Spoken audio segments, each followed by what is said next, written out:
Hey, folks, welcome to the Generational Gap. I am Robert, your resident Gen Xer, and right over there on the far side, you'll see him. That is John, our resident millennial.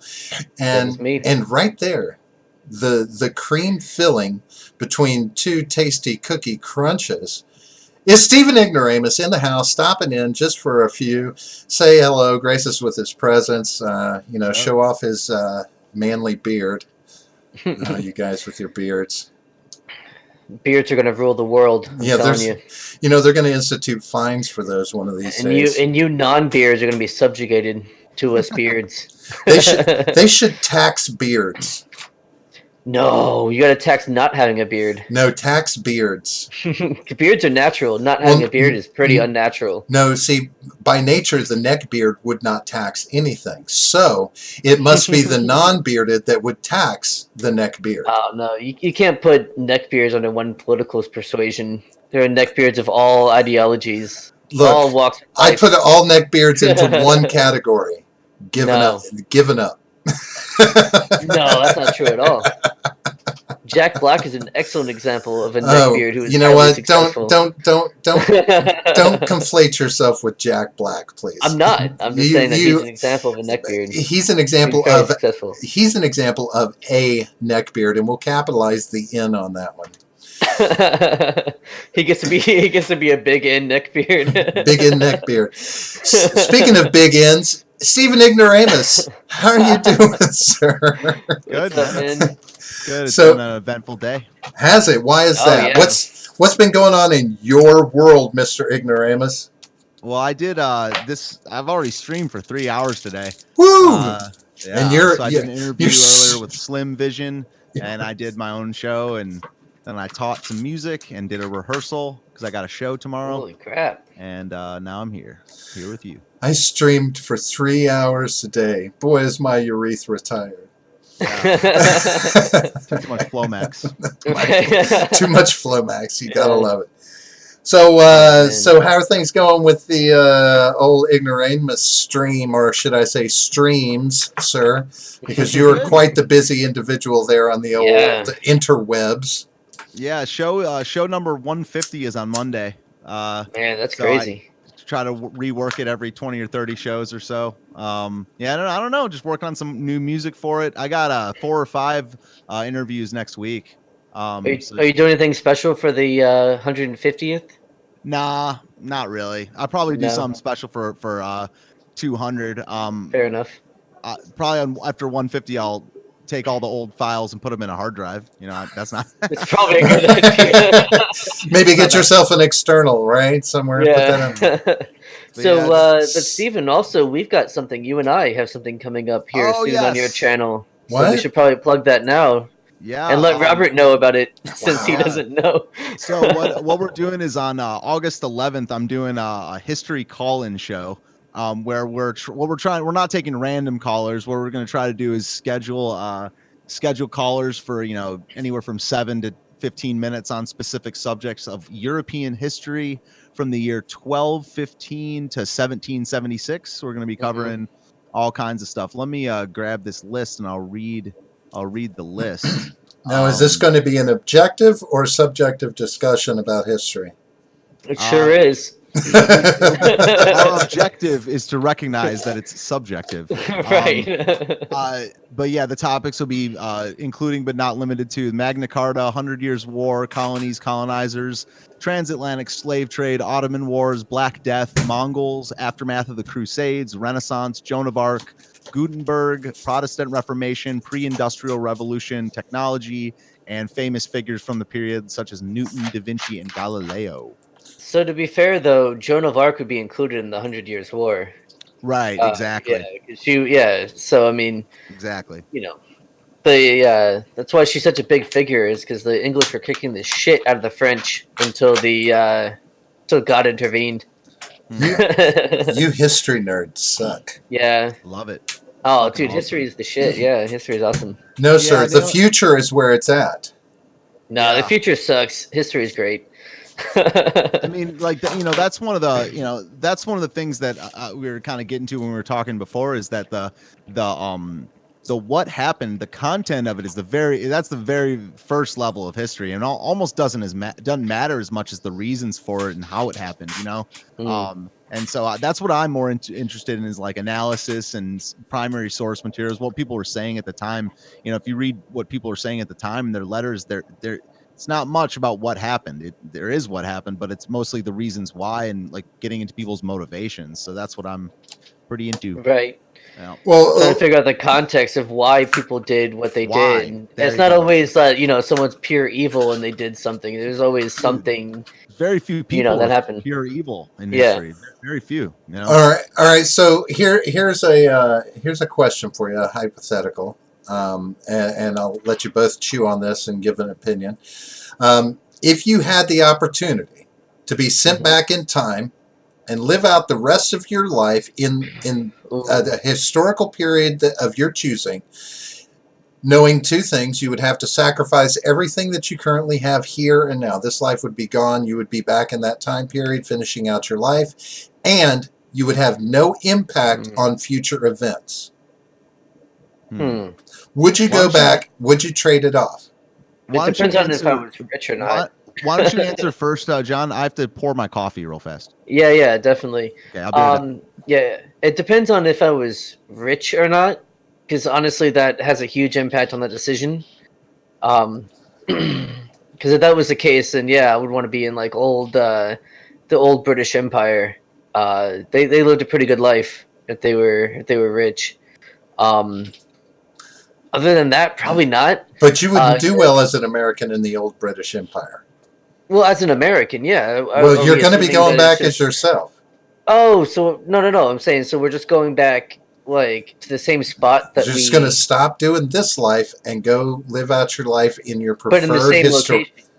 No, well, the same location or no? If you want to be somewhere else, but take into account you're a fucking white American. I mean, yeah. Well, yeah, but I mean, I have Irish ancestry, which may not be such a good thing to have. Thank you, Duolingo.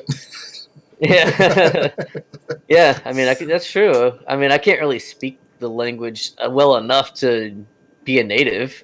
I mean, I do all right for myself, you know, but okay. Now we could allow for you being from that location, assuming the identity of the location. We could allow for that to make it a smoother transition. Yeah, that'd have to be like early 1800s. But that's providing you're rich. If you weren't rich, if I weren't rich, man, probably not. I probably wouldn't go anywhere other than here. Because, I mean, the main thing I would miss is AC. I mean, living in Florida. Yeah, but you wouldn't need it. You would need it where you're going.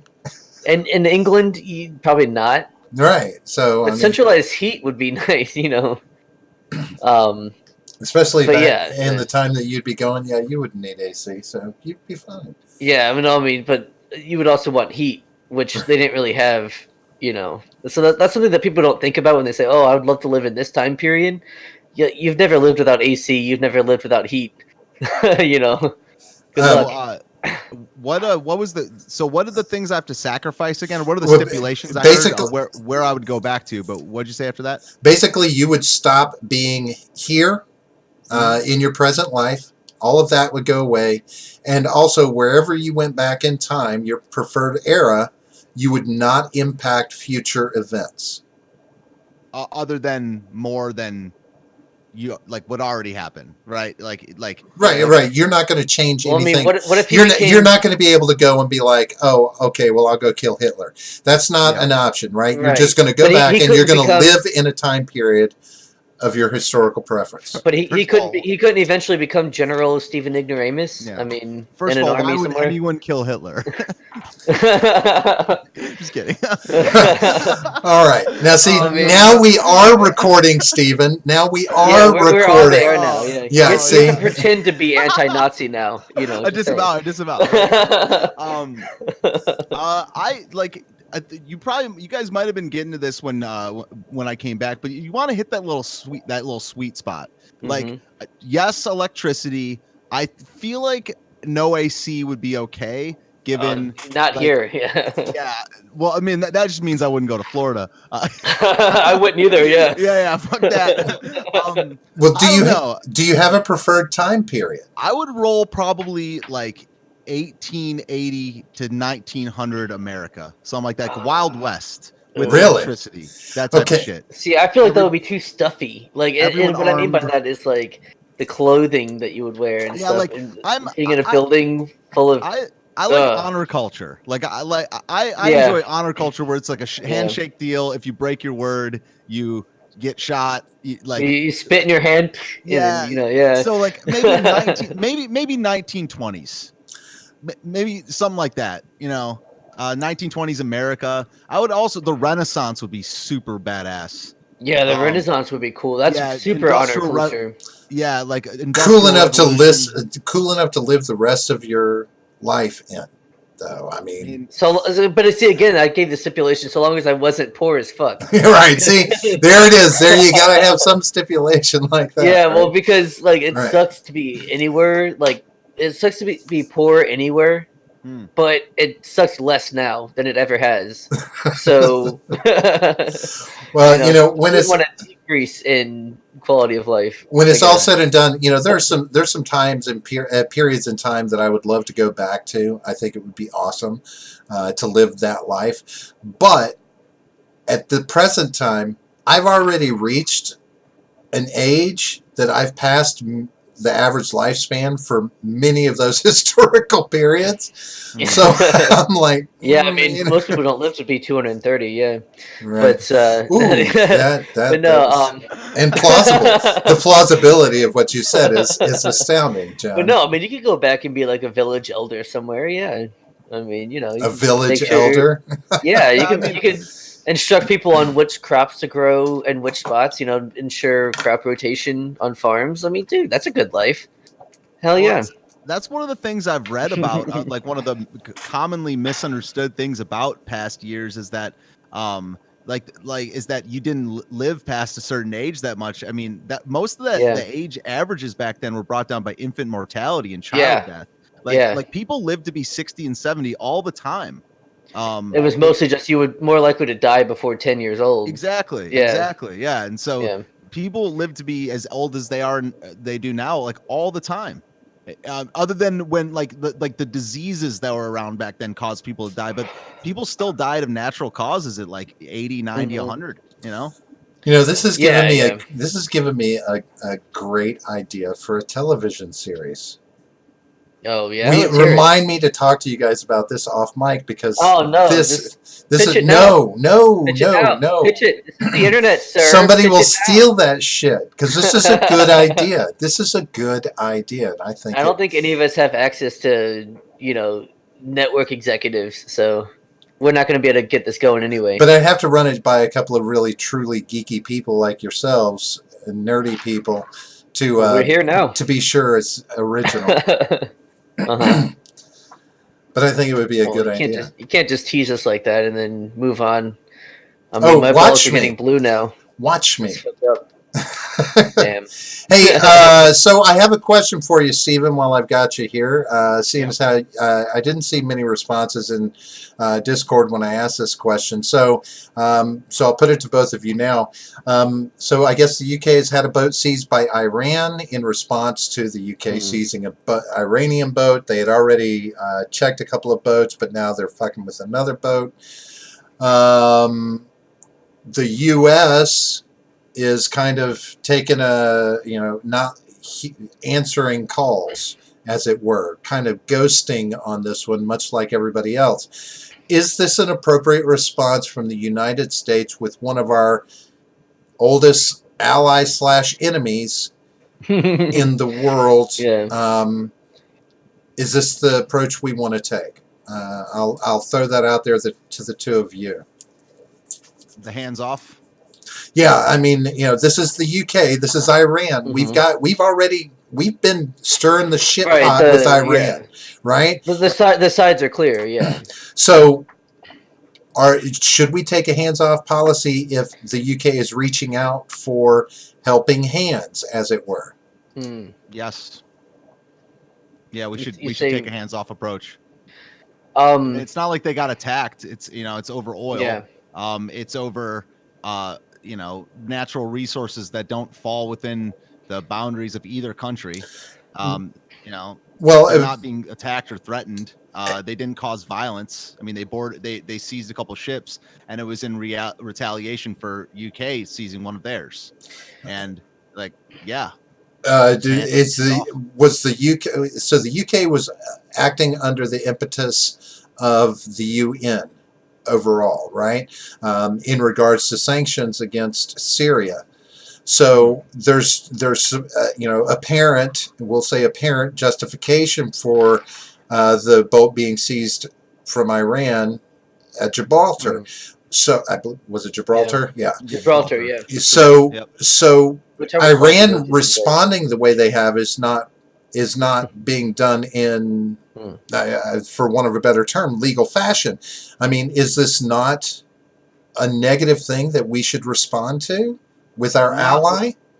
No, I mean, not with force. I mean, it depends on what you mean by hands and off. Yeah. It's just no, I don't. I mean, I don't like the UN. First of all, it's that organization's becoming a little more irrelevant every decade or so. They're losing a lot of power, and a lot of the stuff they do is not not. I don't want to say not strong, but it's I've been thinking about this a lot on my show lately. I don't know if I am a fan of international law.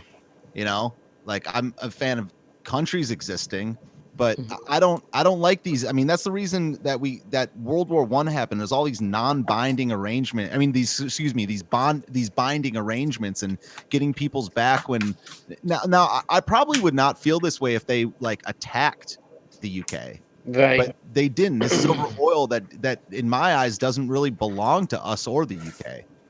It's resources that fall that are in the Middle East, and right, because I mean, this goes back 150 years, or maybe just 100. And no, I don't think we should get the UK's back over oil. Well, it's but it falls back into the question of the United Nations and NATO. And understand, I say this from the standpoint that, the United Nations is there to basically make rulings on what happens internationally or globally, so that one country doesn't, like the U.S., doesn't have to say, okay, we're putting sanctions on Iran. We're the direct target. This is a coalition of countries that stand together and do things, and that's what the UK was acting under that umbrella.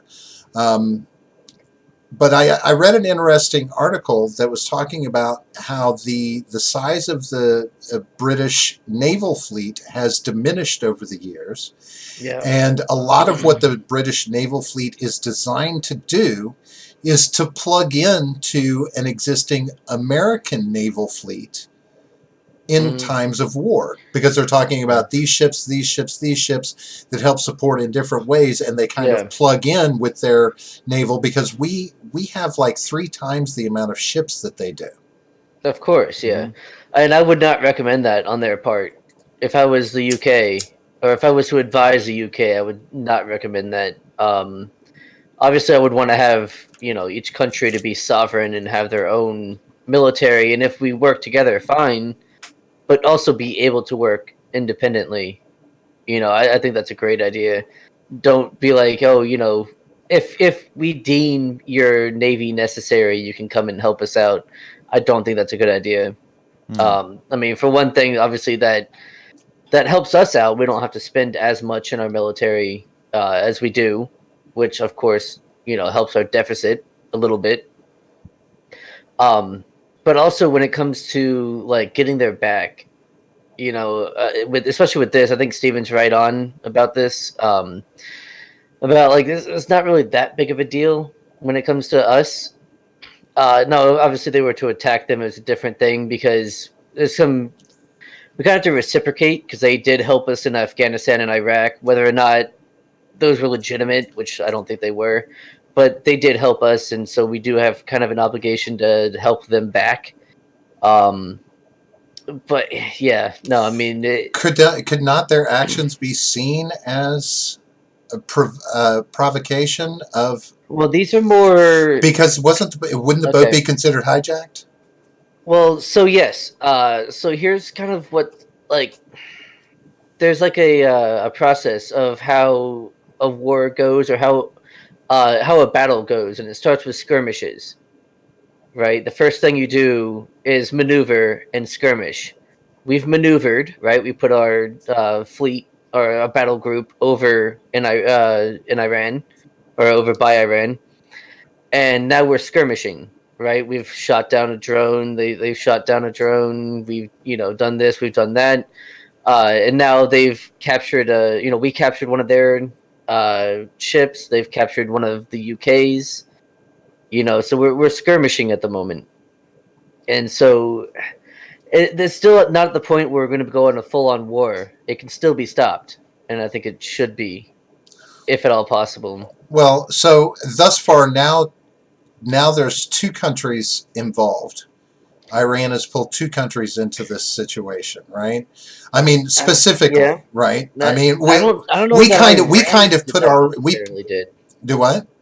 I don't know that Iran necessarily did Well, that because we put ourselves in their spot or in their area, and then well, I know we did. I know what we did, and the UK put themselves in that area. Well, the group out of Gibraltar was just doing their job. They're supposed to be policing those waters, and we're talking about a sanctioned country sending goods to another sanctioned country. They're acting under the UN's direction.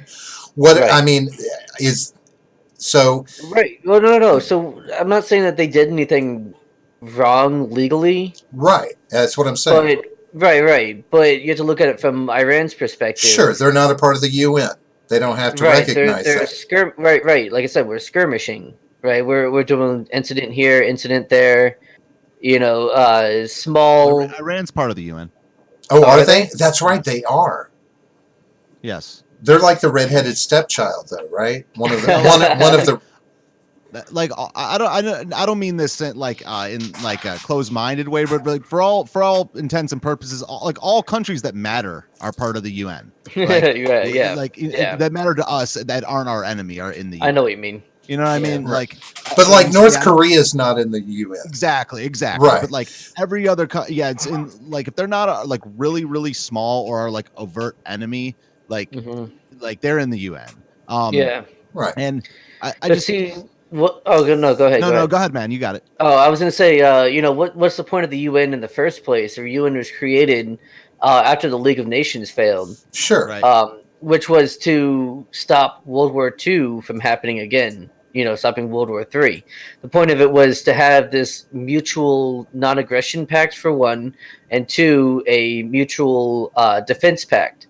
Right. So if one member of the UN nations got attacked, whereas everyone else in the UN is supposed to go and help them. Right, I get that. And I understand. Crushing that before it happens. But see what happens NATO, though. That's more of what NATO it is more of NATO, but that is what the UN was originally created to do. Okay. That's not what they've done in decades. They haven't done anything like that because we've also have a lot of tension between mutual UN nations. And what do you do then? But even who helps who at that point, and then the whole point of it falls apart. Right. And it's also fallen apart because it's mostly been a peacekeeping operation. Well, sure. Which has been largely ineffective since it started doing that. And so the UN really does need to go, I think. If they want to renegotiate some other kind of thing, fine. But if Iran is part of the United Nations, then they should recognize the United Nations impetus to have seized that boat and verify where the goods were going.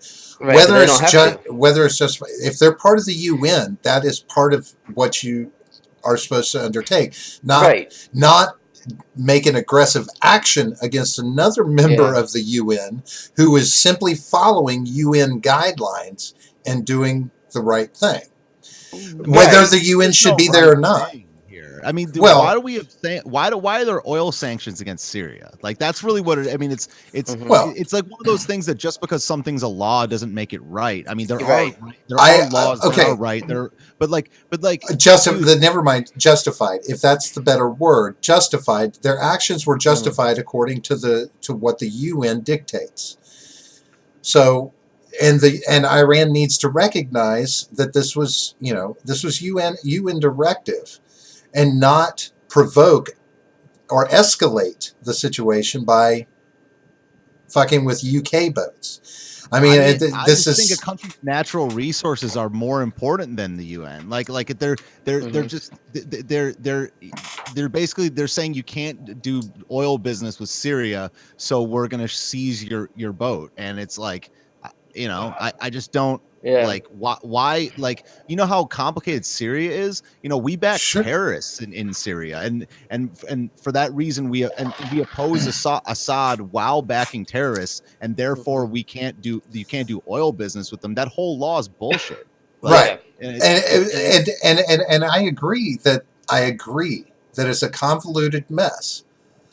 That doesn't eliminate the fact that the UN exists, and the UN has sanctions against Syria.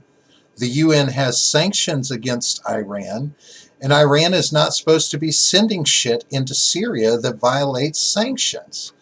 That is it's not an act of that's aggression. part of being part of the UN. So the smarter thing is, okay, do we just boot Iran from the UN if they're going to violate UN sanctions?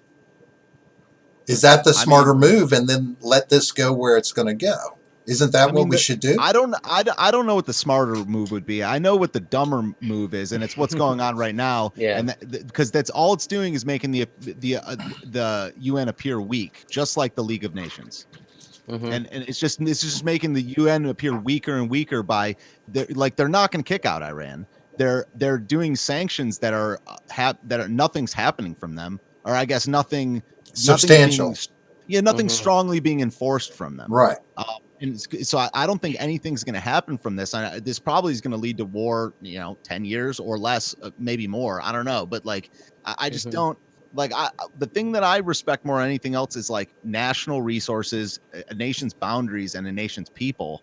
And it's like, I don't see any reason like Bashar al-Assad is not evil compared to Al-Qaeda in Syria, and ISIS in Syria. So it's just like we chose a side in that whole thing, and one side is a strong man who sometimes kills his own people, and the other side is a bunch of terrorists that kill all kinds of people. And we're like, you must oppose Assad, and if you don't, then you can't do business with them. And they're a fucking nation, and that nation is there because Britain redrew lines 100 years ago, and the whole thing's a fucking mess. Sure, because so you have to worry about who you support, right? I mean, if you go back to something like Rwanda, where we chose to keep our nose out of Rwanda, well, then we go into some place like Syria and we support any kind of leader that will kill his own people.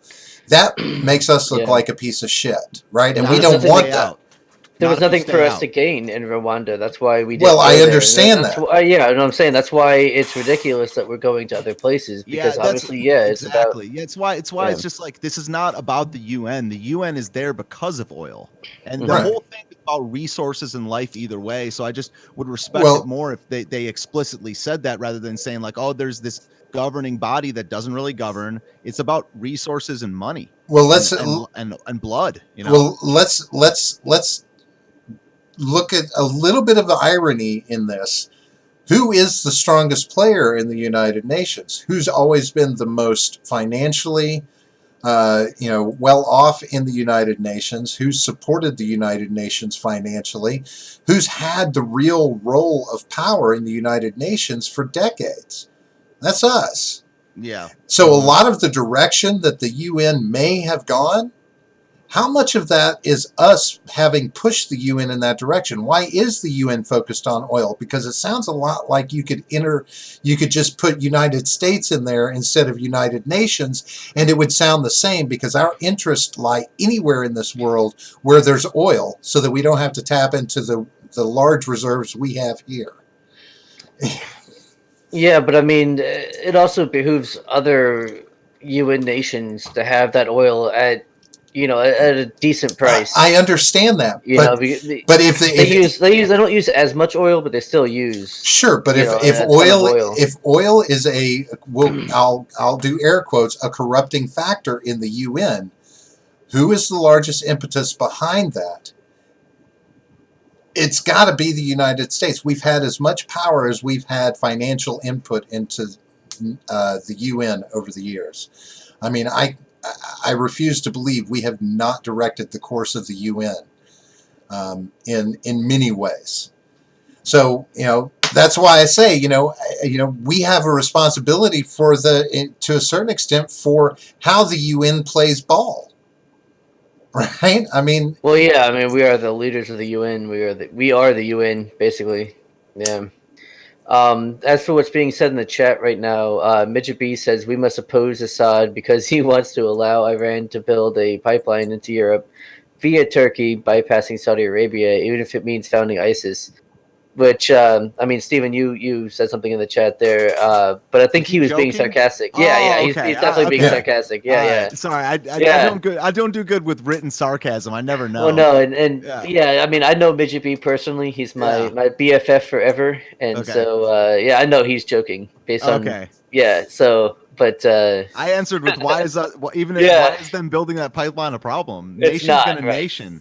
But- right, let them nation. Yeah, exactly. right. Well, I mean, it's obviously a problem for somebody, right? And well, it's a problem for and I bet people it's who wouldn't everything's be a problem for everybody. That's what right. That's what competition is. And it's like everything's a problem for everybody. There's all these fucking resources, all these people, opposing groups, and I'm just saying the real start of this. I mean, like if you want to go back to a certain time, it's World War I, and all this was redrawn and shit, but basically because of the UK, and they weren't good actors back then, and a lot of actors have not acted well. Yeah, no one was exactly. So I'm saying that, like, to me, like why do we have sanctions on Syria? And it's like, and if it, like, think of the not the logic train, but the event train, and it's like them doing business with a sovereign nation equals an act of aggression equals us not being hands off. No. Like, no, we should build the country should be able to deal with who they want. And it's just like that, and that's why I say I'm not being an absolutist here. That's why I'm saying I draw the line. Like, if they attack the UK, yeah, but it's oil and it's business. Well, I mean, if you look at countries like individuals, yes, that's what right? I'm doing. Exactly. Yeah, exactly. You have the freedom of association, right? You have the freedom to do business with one country or another, exactly, or one person or another, right? If you want to defend another person because you like them, then you can defend them. If you don't like them, you don't want to defend them, then don't do it. I mean, yeah, exactly.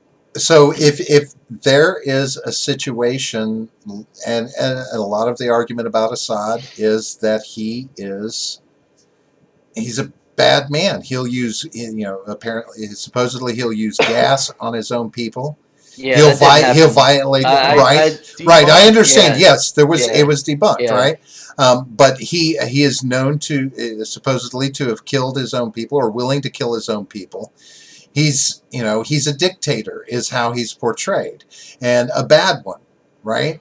And I know it all goes to oil. I understand that's what it, right? Cut people's fucking heads off and go after journalists that he's not as bad as ISIS. But you know who he's not?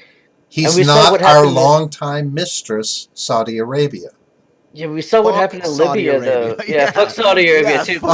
You can't say fuck Saudi Arabia. They just dropped $100 billion for an arms deal, and you want to say fuck? What did that do for our deficit? Look, fucking nothing. Saudi Arabia can do what they want. Yeah, we need to scale that back. We need to scale back our relationship with Saudi Arabia and Israel, man. Like it nations, son. Like that's like, yeah, man. It's like, so I know that's what I'm saying. Like, if they attack the UK, yes. If they for season, this is fair game. Like, this is fair game in business. Yeah. Like I don't think we should attack. I just, it's a little bit sketchy in terms of a business provocation, but this is business. Well, it's, to me, again, good or bad for the UN, it does fall to the fact that if Iran signs up to be a part of the UN, it's like, what's the number one rule of Fight Club? You don't talk about Fight Club. If you do, you're out of Fight Club. That's really, that's They would never do it. right. They So would never do it. the UN has rules. And Iran says, yeah, we're going to follow those rules. I mean, we got all over fucking China for breaking sanctions with Iran. We went we went balls crazy over China doing the same thing. Is it not okay on both sides, right? So China should be allowed to deal with Iran, even though there's sanctions against Iran. But what right do we have to put those sanctions there? It's a circle, right? Yeah. How do we get the fuck? We need to. So do we drop out of the United Nations and walk away from all of it? Is that a thing? Is that a solution? Okay, so first of all, the power is not with the United Nations. The power is with the United Nations Security Council.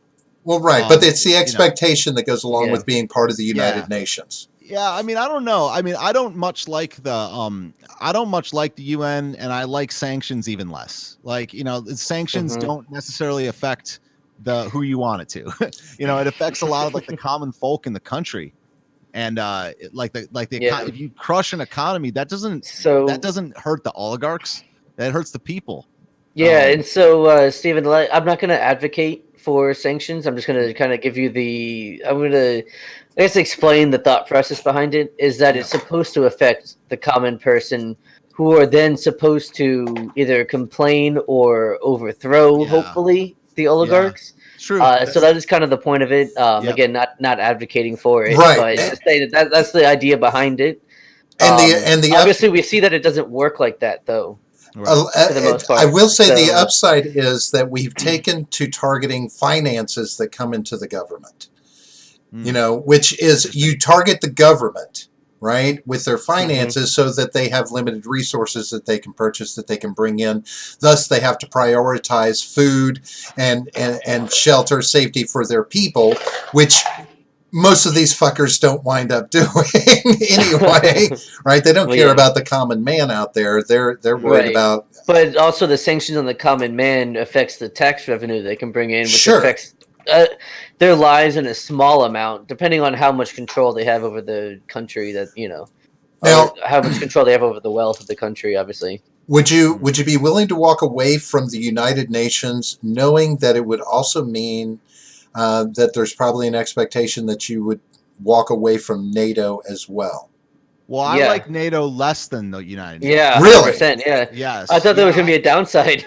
Yeah, I thought it was going to be something bad. Right. So we should not be part of world. And we're going to kick you in the nuts. It's all right, I guess I'll take the shot to the nuts. But no, you're giving me two good things. So we should not be part of the world police force either. No. Okay. No, 100% not. No. No. If it's like I'm basically like a voluntarist or whatever you call it. Like I think consent and collaboration is good, but if you're in a situation where you're not allowed to renew or walk away, and if you're in these like hyper complicated binding agreements where if someone attacks anybody, you got to get everyone's back. I mean, this is schoolyard shit. And I don't like NATO at all. And now I don't mind. Like, I don't mind cooperation, but no, I'm like completely anti-empire. And the only thing I like less than that is being an empire and not calling yourself one. If they just said we're an empire, then I'd be like, all right, fuck it. Like, we're saying it. We are one. I mean, whatever. It's like we want to be a nation and not say it, but we're actually an empire and we won't say it. And it's like the thing is too complicated. And no, I like neither of those organizations. And, like there probably would have been an extra 3 wars in the meantime if those weren't around, but they would have been smaller than the one that's coming. 100%. So I like what Jay Edgar said there in the chat. We should only be part of the world police if we do it by action figure. That's some sweet shit. We got to give it up to Jay Edgar. Yeah, that was good. That's got some comic relief coming in. I love it. I mean, that's I'm not a big Trump fan, but that's one of the things I really liked about him when he was running for office was him saying, just why are we part of NATO? Like, just why? And I want to know why. And it's like, well, I mean, it's supposed to be the idea that these countries banded together to establish a level of peace in around the globe, like knowing that there's 7 of us. It's the G7, right? We're currently 7. We used to be G7 8. because we kicked Russia out, right? Right. Russia's out. Trump wants them back in, but nobody will agree to it besides Trump. But so these 7 countries, it's telling the Hitlers out there, you have to face this if you're going to try and take over the world. Right? That was that was the original idea, right? Yeah. But I think that has become irrelevant in the present day and age. But what happened because out of that is we took over the world. Right. So it's just like the only way to keep away from a nation taking over the world is to have actual like free market in terms of competition, and that can end in war. I don't mean that in terms of just economy. I mean that in terms of might as well. And if you don't have everyone checking each other, I mean, like a nation's gonna rise to the top, and we did. Well, so John and I were having with our industrial ability, our ability to produce tanks. Like, and our tanks sucked. You mean like during the Cold War? During the mostly during the World War II, so towards the end of World War II, we started producing the Sherman tank, which was a pretty garbage tank, but we could produce them for next to nothing at a huge rate. In fact, there's a fun quote that I like a lot. It's a German officer saying that the Panzer tank is worth 4 American Shermans, but they always seem to have 5. Yeah.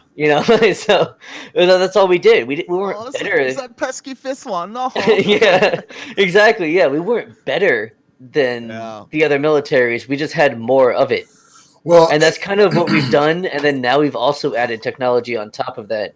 Well, so we can kind of scale it back in numbers a little bit, but our technology is a lot better. So it was just our ability to manufacture that helped us help Europe win the war, or help not Germany win the war, So that's really what it was. I mean, it was just our ability to put, military pieces in places, because we had so much of it. We could just be anywhere at any time.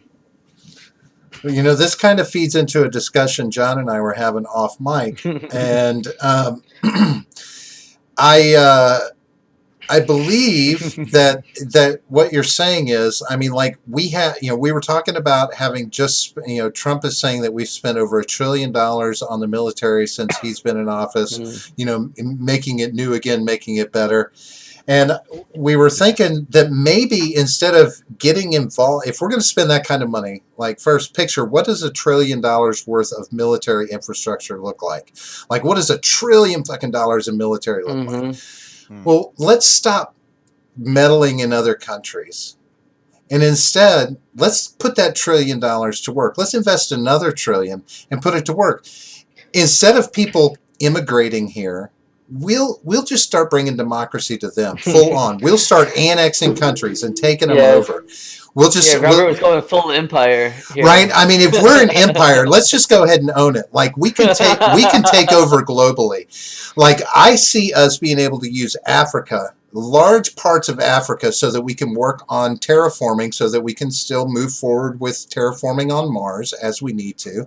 We can take large swaths of Russia. Good, right? Russia. We can take Siberia. We can use that to train harsh environment train for IO. I mean, we put this empire to work. Let's, we're selling off all our antiquated shit to other countries. I'm assuming that $100 billion in weapons to Saudi Arabia is old stuff that we replaced with $1 trillion in new military money. So I'm thinking we've already got them outgunned. Let's just be systematic about it. Let's just go ahead and start doing that. I mean, the things that we'll save, the money, Steven, right? You're just like, fuck no. Now, Steven, this was spawned from talking about the new budget legislation that came out today. And we were talking about debt. Think what this would do for the national deficit. For each country we take over, we get to wipe away that debt. It's true. If we take over China and stuff, there's no debt there. Right? All that debt goes away. Oh my god. Are you? Do you see where I'm going here? I do. I mean, guess. I'm not agreeing with it. I just think I'm it's not hilarious. It's either. a hilarious. I don't know. I just think it's a hilarious But concept. it's Yeah. not going to happen. And No, it's all not. horrible stories start this way. But Right. you are seeing the big picture, right? It's for the greater good. Just look. So did Stalin. $1 Listen, trillion this is our 5-year in plan, all right? military, We have a though. 5-year So plan. did Here's what we're gonna Stalin. do. Right. Yeah. In 5 years, right? We're gonna take over Africa. All right. And Why another so 5-year long? plan after that. Why so long? There's How long did it take us to take Africa the last time? I'll put it this way. Wait, when Think did of we how take much Africa? think of how much room there'd be in Ukraine if 8 million of them starved. They'd have so much space. Oh, that's true. Yeah. Oh, They have see, the- you're the coming to people the No, left over too. would They have won't- so much space. They won't have to That's right. starve. We're bringing democracy. They don't have to starve. Unforeseen- democracy is such a bad idea. Wait, they're look. We're bringing Democracy is a cap. horrible idea. How about this? We're bringing capitalism. They're going to have McDonald's So wait. and Burger Kings and Wait, Walmarts. Robert, They're going to hang have on. places to work Hang and on. shop and eat. How is the God Emperor supposed to do make good on the 5-year plan if we have democracy? He just needs unilateral power to do whatever he wants. What are you Why talking about? are you making it take 5 years? Well, no, because we have You move quickly, sir. look. It's a 5-year economic plan. No. we have to be Great leap reasonable forward. about this. Yes, we need a great leap forward. No. Great leap forward. No. That's right. The economic plan is to look at it more like significant jumps in your economy as you take over countries. So you move quickly with smaller countries and you spread. Like Canada might need to be the first target. We can just go ahead and take care of Canada and we expand our resource platform. I think we can justify Mexico better. No, Right? we So could do take that. Mexico. No. What we do is we buy Mexico, right? So we go into deeper debt, yes, but we flip it, right? New paint, new shrubs, flip it, and sell it to some other country. Wait. maybe we'll sell it No. back to Spain. No, we'll Right? sell it to another country that's buying it under a shell corporation. Oh no, Venezuela or Yeah. no, Colombia. Colombia has all the cocaine, right? It's coming through Mexico anyway. Sell it back to Colombia, right? We sell Mexico to Colombia, right? They can't pay. They're going to default. No, on that we debt, can't do that. right? And then Don't we now we have Colombia. We'll lose right? And access then to. we start- Won't we lose access Right. to Panama and somewhere in that? No. No. Because what we're Okay. going to end up doing is eventually owning all of South America and Central America as well, right? If you've ever played Risk, now that's a 7-unit bonus. What the hell right did there. we spend $1 trillion on military for if we're not going to put it to work? $1 trillion. Look at that I number guess, in your yeah. head. Picture it.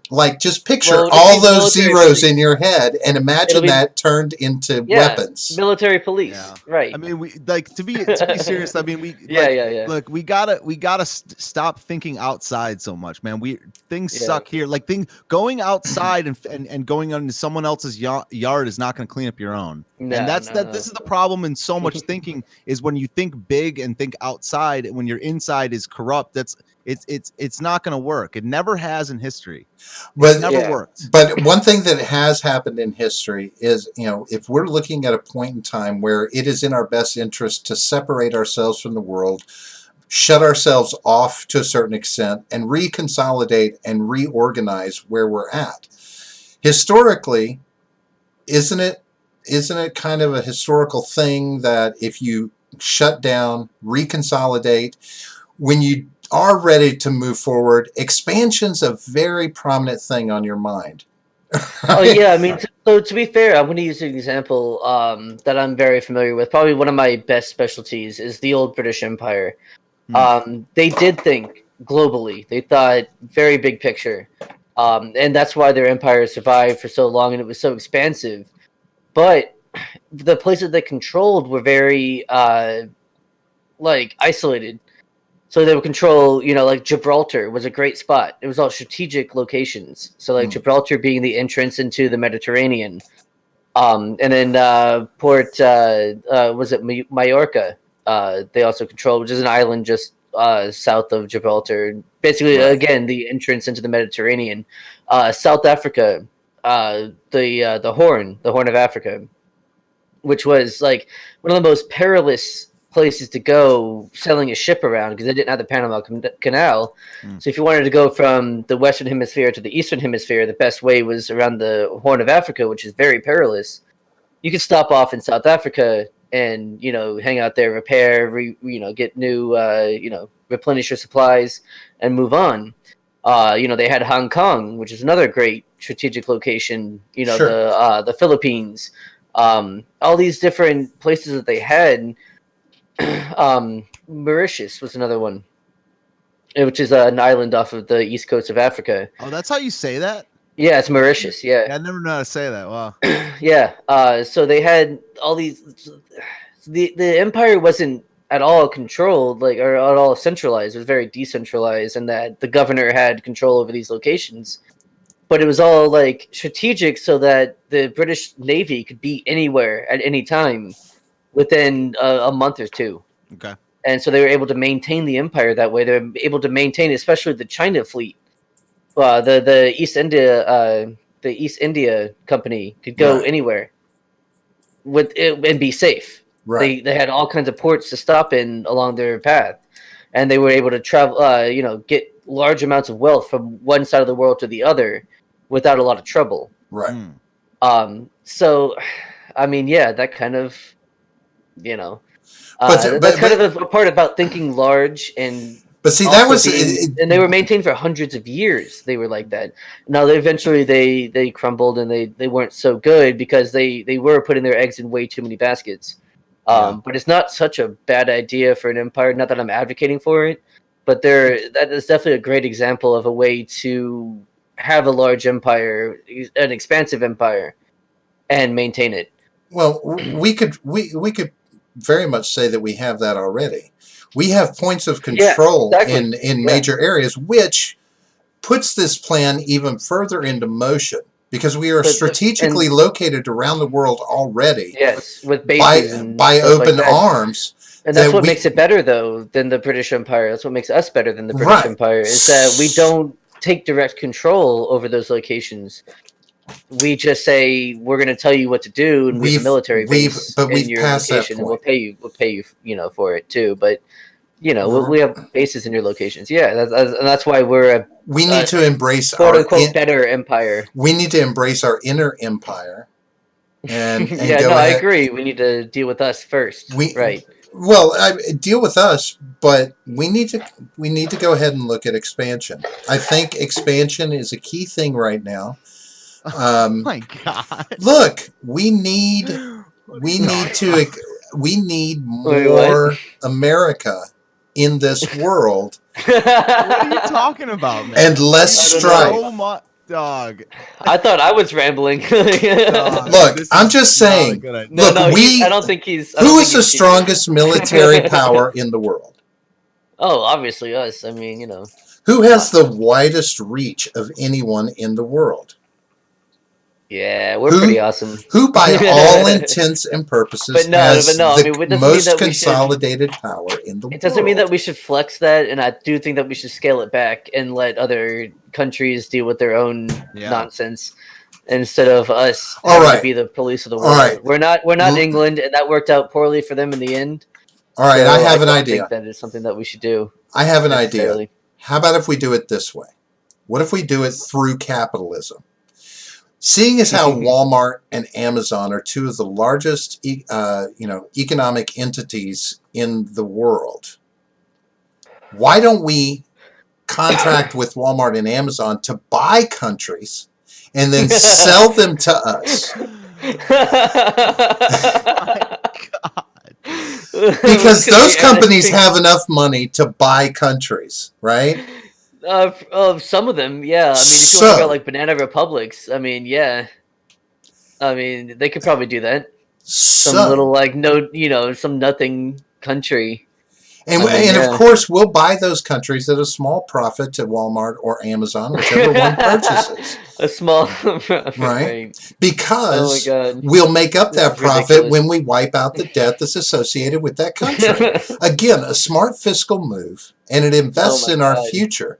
Instead of having bases around the world, let's have country, America both around are the world. bad ideas. Yeah. Why? About it, like both are bad ideas. Like just open a history book. Yeah. Like I mean, look at never any time works that's out tried well. to happen. What I'm looking into right now is what England's debt situation was when they expanded like that. That's what I'm looking at right now. I'm looking at the history of the UK debt, and it looks like they didn't have that much debt. No, when they were. they were loaded. Oh, yeah. No, I mean, the reason No, is J. not Edgar. the yeah, but both of those things are bad ideas. I mean, when you're trying to Yes, those expand are while shithole countries. Sorry, I was talking to J. Edgar.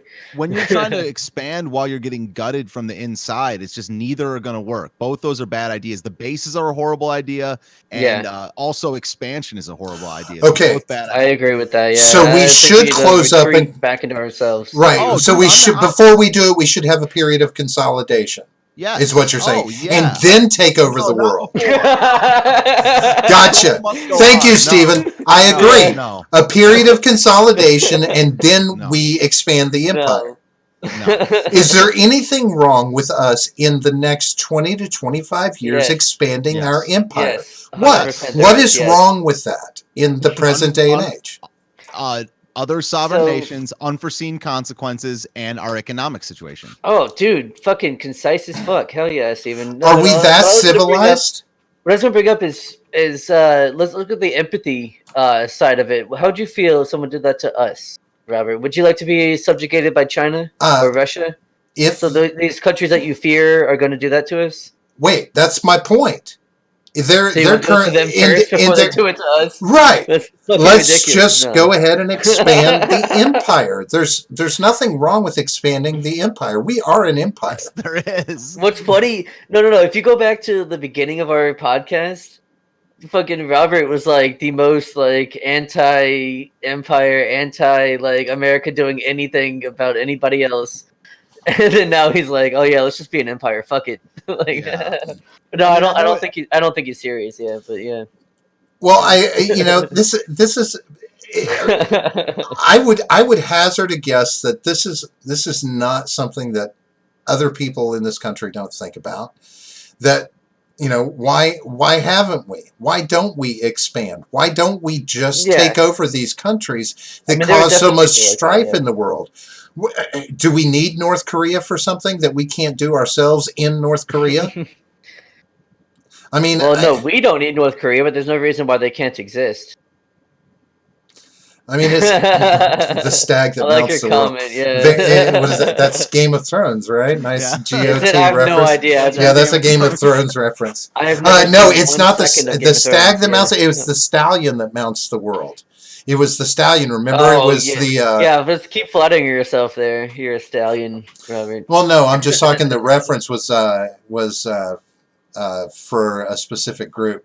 Yeah, that's true. I think it was it Ron White that was talking about that? Someone was talking about that. Just take over Mexico and then all the Central American countries till we That get is down Ron to Panama. White. That's a great. Yeah, bit. yeah, and then like that wall you got to build gets smaller and smaller as you go. Right. Yeah. I mean, when it's all said and done, so let's be realistic here. So a country that sits in the world as we do from a power standpoint, are we past that point in our civilization here in America or globally where expansion is out of the question? That it's not plausible, that it's not acceptable. Well, acceptable and plausible are two Those are different all things. different words. Yeah, I mean, Right. Are all Yeah. different things. Well, are any of those suitable for doing it, or does it go against all of those things? So hang on, We shouldn't can do we? Can we? Of course Probably. we can. Of course Should we? can. No. We could. But I we would say shouldn't. we have the methods to do so. We Yeah, should not. we Okay. have the ability to, but I don't think we should. Yeah. We should not do it. Like Yeah. we are getting gutted from the inside right now. And Yeah. Well, again, like I said, even with a period of consolidation, we could fix this country if we shut we down. might as well move. If we're gonna Well, we expand, will. We'll move have out of new- America. We'll have Well, yeah, places if we where take you other can countries- move once we take them over. No, we shouldn't. See, no, we Yeah, have. I know we shouldn't. Yeah, There's yeah. no other place in the world that we're protected by two seas, a narrow border on the bottom, and Yeah. a wide one with an ally on top. And it's just Yeah. a horrible idea. I mean, where else are we going to get syrup? Yeah, I mean, we got to Okay, keep it over well, to the north. and, you know? and such nice too. Yeah, they're too nice though. I'm suspicious. I don't like it. I mean, they're just too nice. You know, look, it's like it's since we prefer the term people kind over here. You know, we it's for the good of people kind. right. So See, I don't know. They're too polite. It's like I think what was it? It was what's Weird Al did the song Canadian Idiot, where he was like, you know, that was fuck. I forget what the exact lyric was. But it was something like they're too nice. It's like suspicious. We should start a preemptive strike and invade them or some shit. Like it.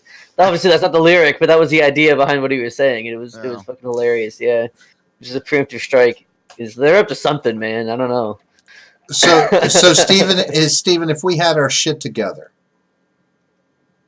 within the country, yeah, expansion is still a bad idea, right?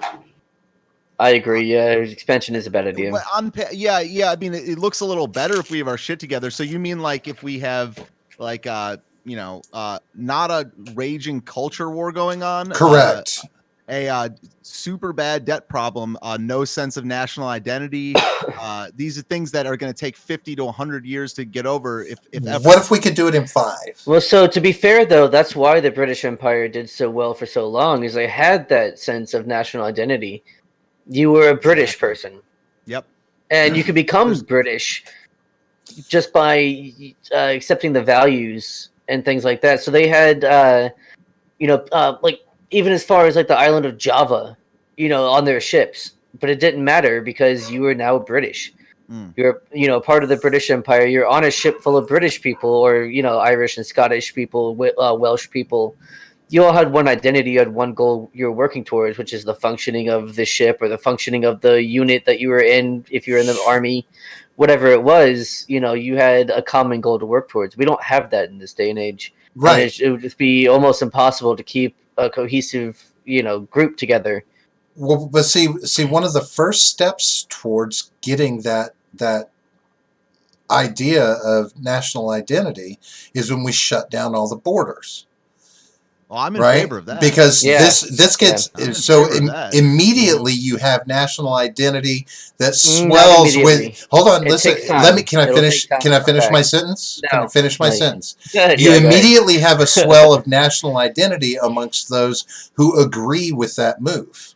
Okay, yeah. And then all you have to do is quell the naysayers because it's not opening the borders no matter how much they cry. Yeah. So then once that rhetoric is toned down, they begin to adopt a sense of national identity because it becomes the norm. Because, we're shut the fuck down from the rest of the world. Yeah. Now we're moving to a place where we can consider expansion. Bro. Baby steps. Baby steps. Work with me here. Before we address trolling. In 5 years, they'll be our Can you guys hear the dog barking or no? Yes. Shut the fuck up. You can? Yeah. You can hear the dog barking. That's okay. One second. Let me go deal with that. I'm going to go kill the dog real quick. I'll be right back. Yeah, I mean, like, the thing is I just think that there's things that are in a nation's right to do, and that's to control their own resources, their own people, and their own borders. And that's why I'm not really a big build the wall guy, because I'm like more of a close the borders guy, because I don't know if building a wall will work. But that's why I am a nation is in charge of their own borders, and I kind of respect the right, not the right, the thing that does away with that is straight up conquering. And that's why it's doing things through just explicit, we're going to take your shit, is a little bit more I don't know. I don't want to say, maybe it is more honorable than expanding through coercive economic means and broken promises and stuff like that. I kind of respect the right of a conquering force. And until then, borders exist, and that's why I'm definitely on board with closing the border. But I don't think the goal is not expansion. The goal is survival. Well, so I would posit the idea that when we look at a country, say for instance North Korea, I'll use them as an example, yes, who have an anti-American ideology. Right. And were we to just let them do their own thing because their borders are sovereign and blah, blah, blah, and they achieve Now, okay, they want to make nuclear weapons that can reach the United States. We don't do anything. We don't do anything and allow that to happen because we're respecting their borders. Mm. So then the time comes where they posture for provocation. Now we're facing war. What is wrong with being preemptive and removing the threat before it becomes a threat? Because we have to deal with all the chaos building up to that threat with, like we do with North Korea, the tension and, the posturing and the bluffing and the blustering. Right. Deal with it. Yeah. Put America there and there's no threat anymore.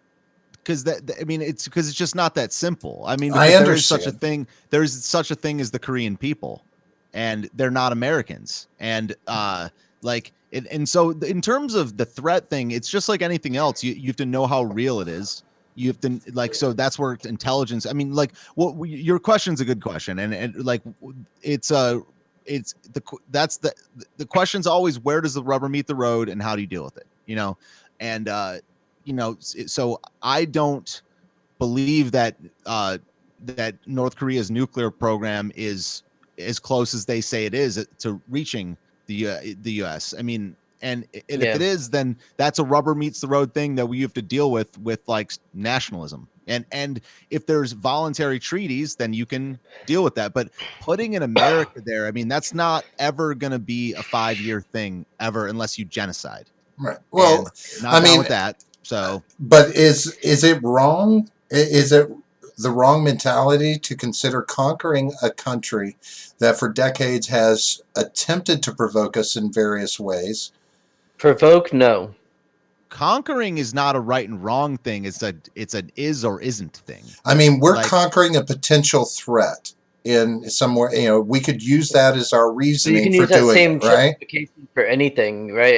Any country is a potential threat in one way or another. And eventually we'll get to that point when we get to the big boys.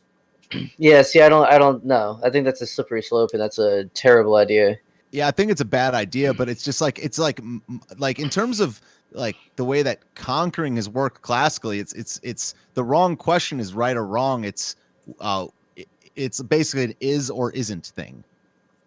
If in terms of when classic powers have conquered each other, it's about a survival thing rather than a morally right or wrong. Mm-hmm. So if we talk about something like the 100 Years' War, which is two superpowers going against each other, which was England and France, I don't think there was a lot of survival. There wasn't.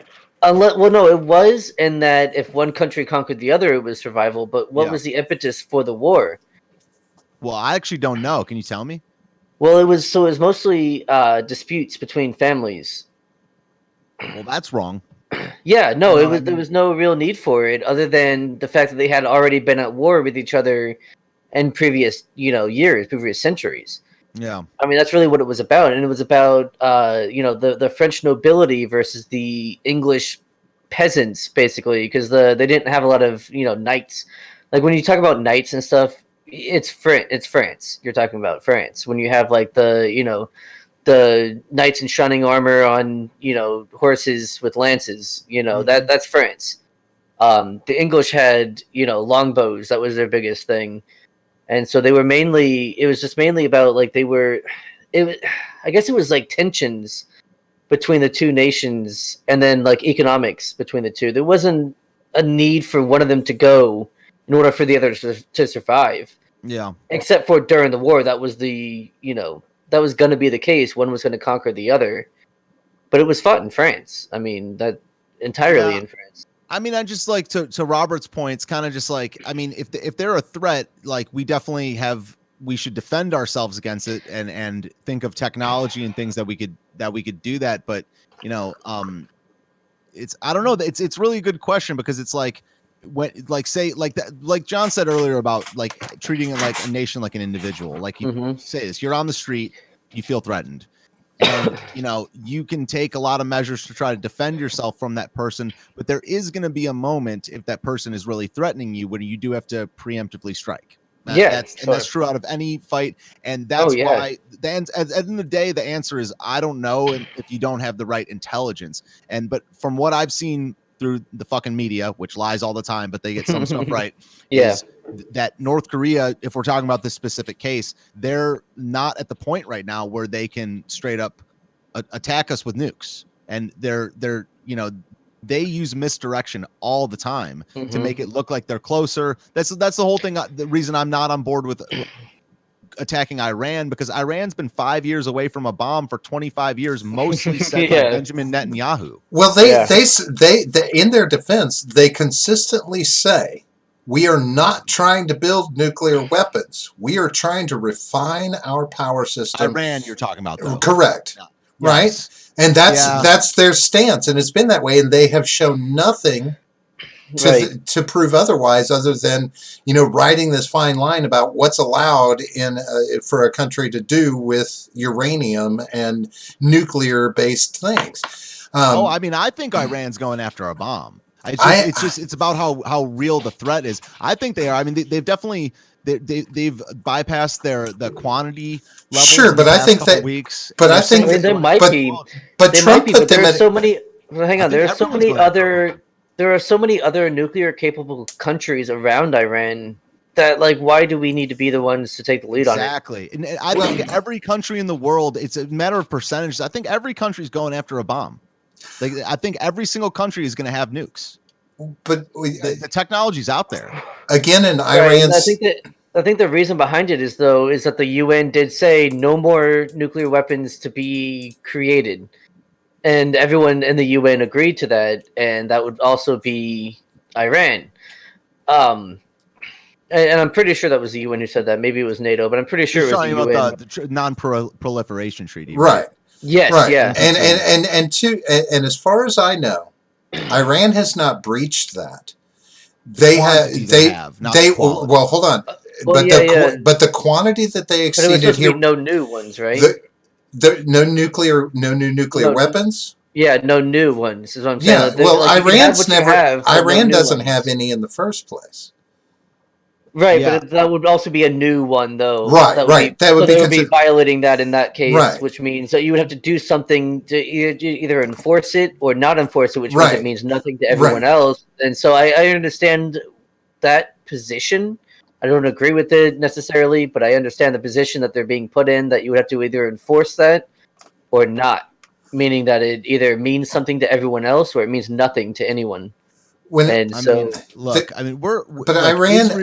Israel isn't even in the NPT. I'm looking it up right now. Oh, really? Yeah, they're not even in it. India, Pakistan, Israel, North Korea, and South Sudan are all not in the NPT. Really? Nukes are going to get out there. Yeah, I mean, then all those except for South Sudan have nukes. Right. And but like, to speak to the Iran thing, Iran has breached the Iran deal with the quantity, and they're going. And why did they do that? Why did they do that? And there's one simple reason why they breached that level. Mm-hmm. And it's simply a fuck you to Donald Trump for pulling out of the Iran deal, where they were. I don't think so. All of this is based on him pulling out of that deal. That's why, because when he pulled out of that deal, sanctions went in place on Iran, so they're pissed. Everything is a fuck you. Everything they're doing is a fuck you because of this. He and they were attempting to meet the standards of the Iran deal that was put in place, and now he pulls out and he puts sanctions in place to get them to meet those requirements. And it's like, so you're going to hit them with the stick as opposed to the carrot that they've been fortunate enough to be following. You're just opting to hit them with the stick. And so they're retaliating. They let the limits, they exceeded the limits intentionally. They knew they were going to, and they said, fine, we're going to go ahead and do it. But they still stand on the fact that this is about power. This is about a nuclear program in their country that will bring them better power. And we have not seen evidence to the contrary that requires sanctions other than we're scared. Because we're the driving force behind the UN, I can promise you that when it comes to nuclear. 100%, when it comes to nuclear, we want to be the big boy on the block and nobody else playing. An important point that I just looked up that I didn't even think about is that Iran is in the NPT, and they ratified it in 1970, and then they got overthrown. The Shah got overthrown in 1979. And so it's essentially two different governments. There's a different government that entered it than is now the Khomeini regime, or the Ayatollah regime is the one that's the current government and has been for 40 years. And they signed it under the Shah, which was our boy.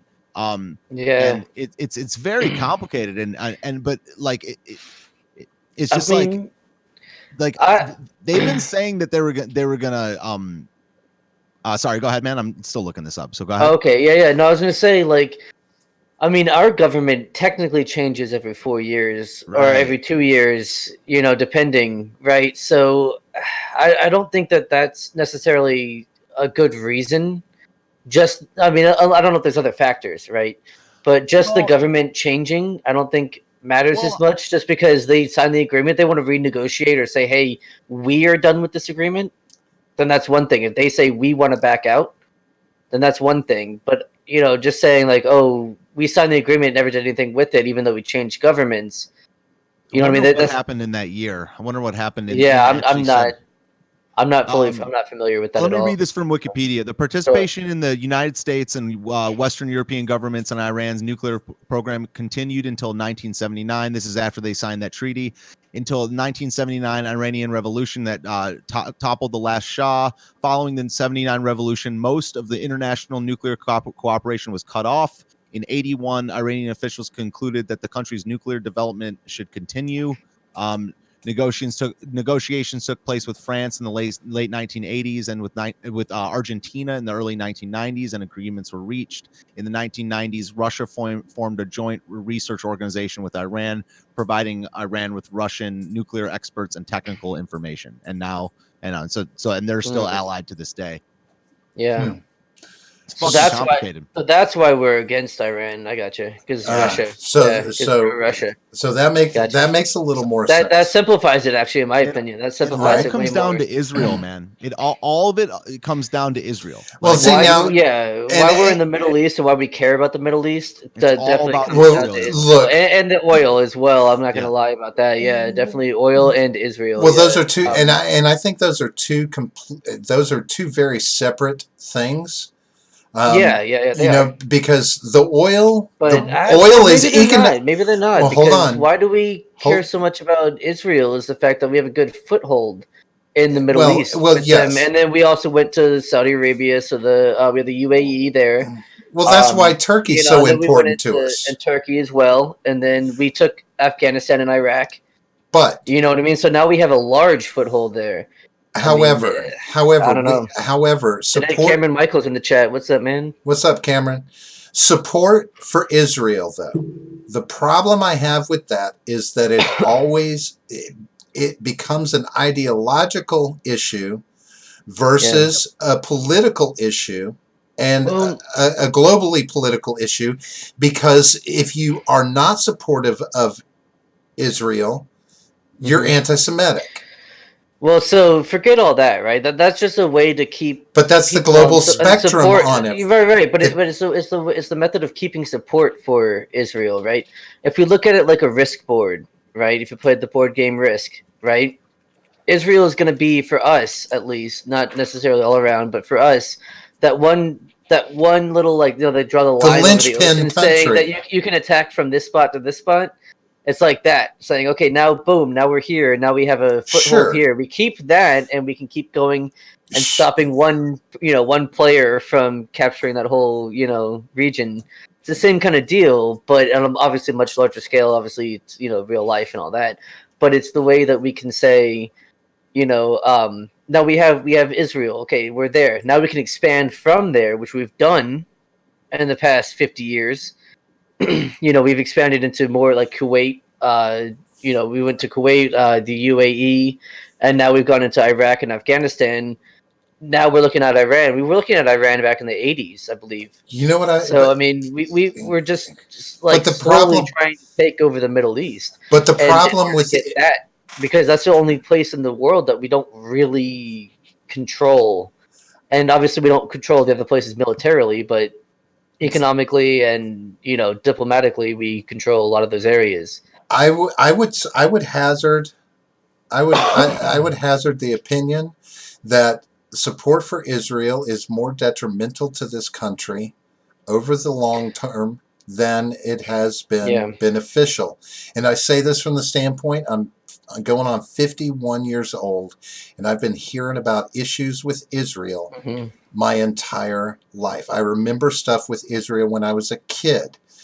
Just like Iran, right? There was the whole hostage, Iran hostage situation. These countries have been in play, and nothing's ever secure there. Nothing's ever solid ground over there. Whether we're in Israel, whether we're in Iraq, whether we're in Saudi Arabia, there's no stable ground there, and there hasn't been for years. So then my question becomes, why are we there?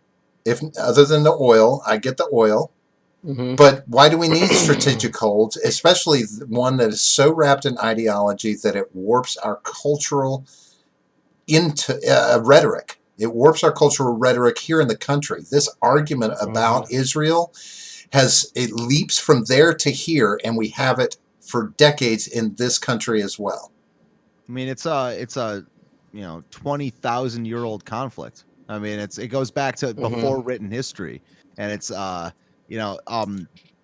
I just I don't disagree with you, Robert. I just don't know how you can measure a benefit versus, like, you don't have a time machine. You can't predict the future. So I don't know what I certainly agree that you can't. I don't think the only country that a country should have blind support for is for itself.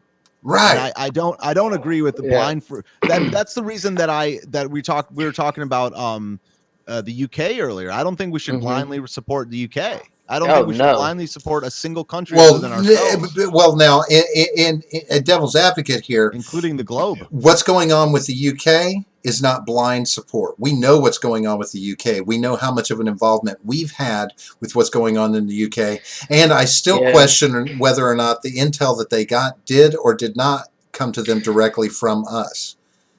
Yeah. I mean, but there's all kinds of things you can say about Israel that it's not blind support, but the thing that is they are similar. The two UK and the Israel thing is that you have a lot of rhetoric, especially politicians on the right that say that we do blindly support them. I mean, not even just on the right. I mean, Pelosi said in a speech that even if the Capitol crumbled, we would still have Israel's back. And people use that in speeches all the time with the UK that they bring up World War II all the time and say that these are our longest allies. And I just think that doesn't exist. I mean, it just shouldn't, this blind support or saying, I guess blind would be there's a difference between I support you because you're my friend versus because your name's Robert, I have your back, and I have your back of everyone named Robert in this world. And it's it's stupid. Yeah, well, I was going to make the point that if we go back to the treating countries like individuals, right? If it was one of my friends that I saw, I just stumbled upon my friend in a fight with somebody, like a physical altercation. I'm going to take the side of my friend automatically and help beat up the guy who was trying to beat up my friend, and then try to ascertain what was happening afterwards. And if I needed to, I'd be like, well, you're a fucking idiot for doing what you did, and next fight it might not be the same. Next fight it might not be the same. Yeah, 100%. And that's kind of what I think Robert is kind of getting at with it can only happen so many times. Where it's like you said, Robert, there's been problems, there's been issues with Israel. I mean, Israel attacked the USS Liberty, man. That shit happened in 1967, and it's how many times can, I don't know. It's geopolitics is fascinating, but so complicated because people die, man. I mean, a lot of these people are dead now. They were 80 in the 60s, and now they're dead. And so we talked about government changing hands and stuff like that. That's why these fights go on for so long, because these are people's dads we're talking about. These are people's. It's it's fucking so complicated. Well, there's a simple solution. You have the generational I guess the need for revenge, right? My name is Indigo Montoya, and you killed my father. Prepare to die. But then it's multi-generational after that. So right, but you get your friends involved too. Right. Well, So, yeah, of course. Yeah. but, You're gonna say, hey, this look, dude killed my dad, guys. Let's go fuck this guy. I look. mean, yeah, obviously. There's a simple Yeah. there's a simple solution for this, and I don't understand why the long-sighted people are don't see this.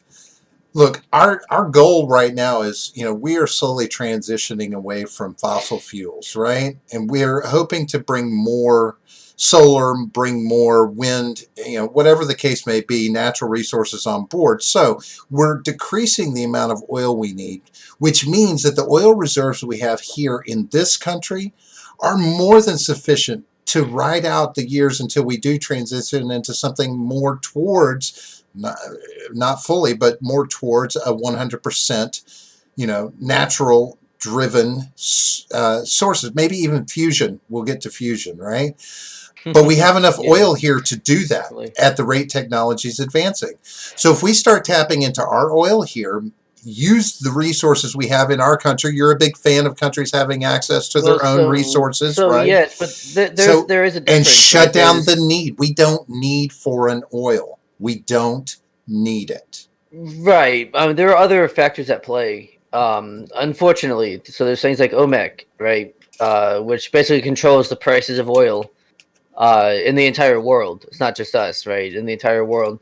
It's also the fact that if we only drew from our own oil reserves, that the prices would still go up because there would be less supply, but the same amount of demand, which means that the price would we still have go up. more than enough oil to support America's Right, but need for right. But almost that's for not how the more market than a works, century. though.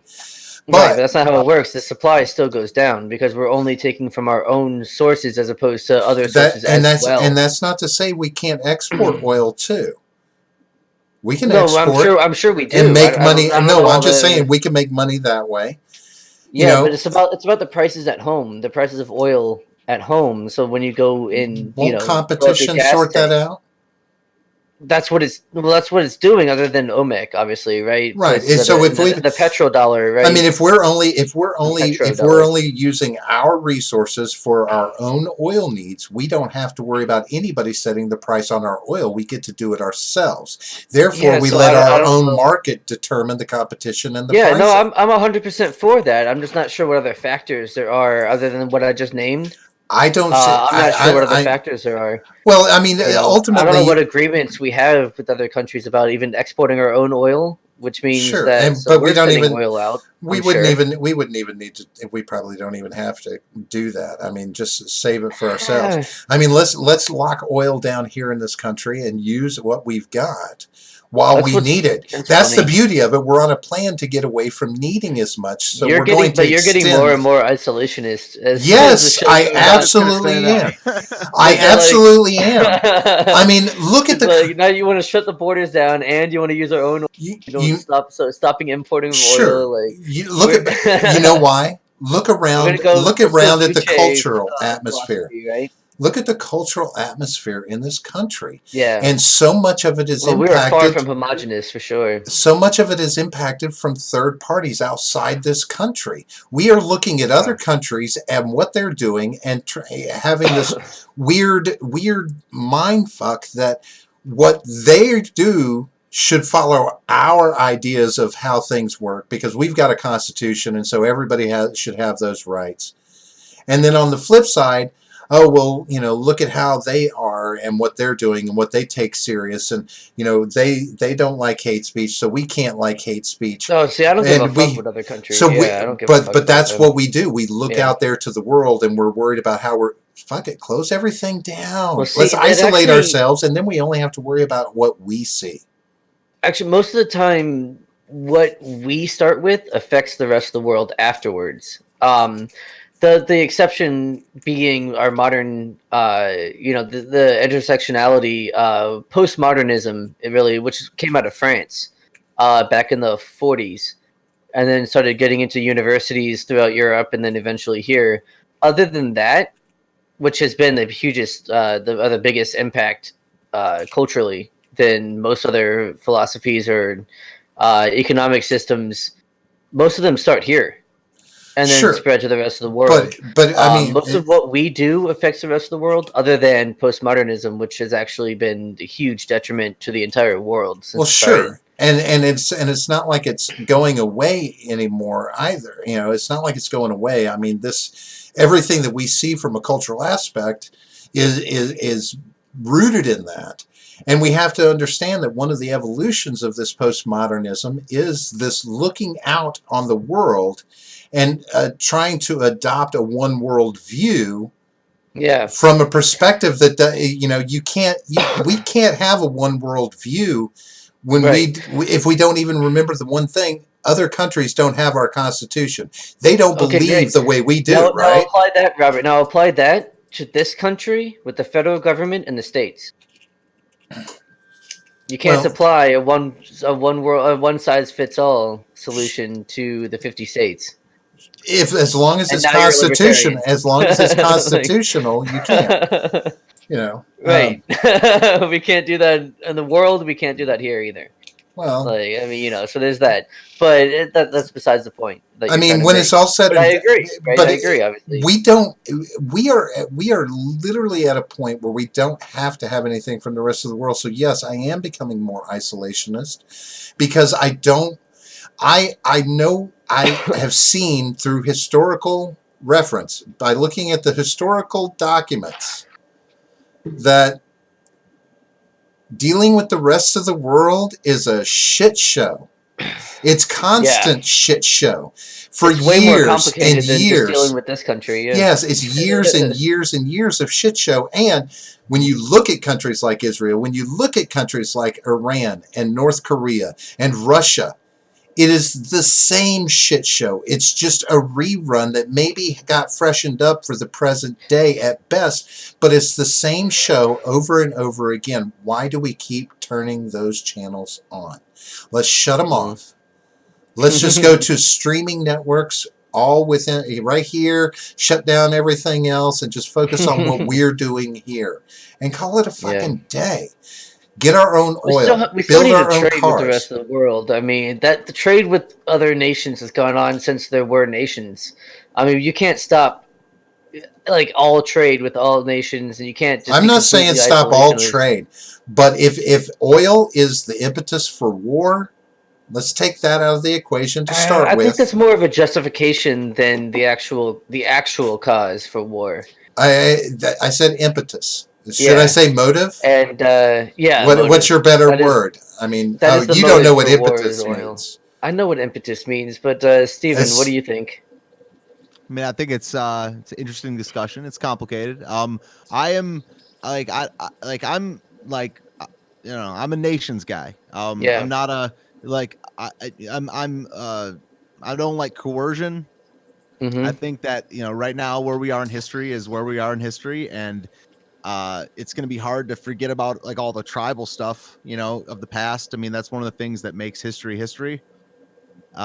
And I think, I definitely think that Robert's right about the Robert of the last 20 minutes is right. The Robert of an hour ago is a totally different guy.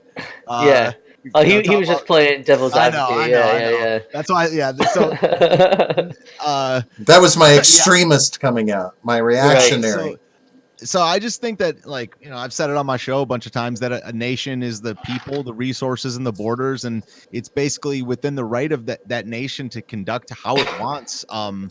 And if other nations don't like it, like in terms of if you take an extreme case where if a nation decides to just go up and kill half their people, it's kind of in the right of that nation to do so. And it's also the right of the outside forces to look at that as wrong and to step in if they want.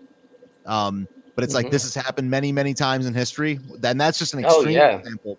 And it's just like, I think that things make the most sense on like a national, like a nationalist level and an individualist level. And that's why I'm like a national individualist. And but I think that still, like, when things are voluntary, things make sense. That's why I'm also a voluntary collaboration and cooperation guy, like a free market guy. When things are voluntary, it's great. but also Robert's right about, we're energy independent. I don't think we're not energy independent. We're like We're net moving there. independent. Yeah, we're net Mhm. independent. Where like for the first time, I think it was like a year and a half ago, the amount we export has become more than the amount we import, and that happened under Trump. Yeah. Not saying that like Trump waved his orange fingers and it happened, but Right. but it's just I definitely don't think we should be supporting any country blindly other than ourselves. And there's a huge camp in America that is not even supporting ourselves. They're not even pro America. So like my stance is it's complicated, but the more that we can worry about our own yard, you put your own oxygen mask on before applying it to the person in the seat next to you. Yeah, and I also thought was a great analogy that you gave on your show was about that exact, the apply your own oxygen mask. And I've taken a bunch of airplane flights, and that's what they tell you, And it apply doesn't yours mean first, then help the next person. it doesn't mean you don't care about the person next to you. Right. It means that you can't help anybody without Mhm. helping yourself. And even if there's Exactly. 1% left over, you can use that 1% to help them. But if you're Mhm. dying, then like You're almost useless. you're useless. Yeah. So I would like to see us become completely energy independent. The whole solar thing is not going to happen without foreign countries. I mean, we need the precious stones. We really do. You can't make solar panels without Afghanistan and Africa. Mm. And so if you're Mhm. talking, I don't know that much about energy. Like I really I'm don't not. know. Yeah. I know that if they were our countries, we could just mine. Fuck off. it.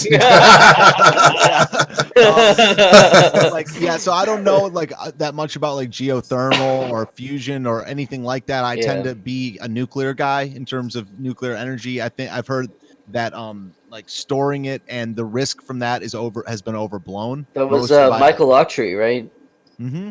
When I because learned we a lot had him on about the that show from as him. well. Well, Yeah. aren't we getting closer to fission? Isn't that what we're looking for? I have no idea. I would just be pulling shit out my ass. I have way no over idea. my head. Yeah, No idea. Fission is supposed to be the clean source. You want to talk military strategy? I got you. But when it comes to energy and stuff, no. Okay, so let me. This whole conversation took a fun direction. You're fascinating to talk to. So I'm gonna ask one last thought-provoking, hopefully, question about this topic before we close out for the night. Were the United States to become an isolationist country, what would happen to the rest of the world? Would it fall apart, or would it continue on? Of course, continue on. I mean, what is it going to do? Evaporate? Like they're gonna be what they are, and we're gonna be what we are. Thanks, J. Edgar. That's correct.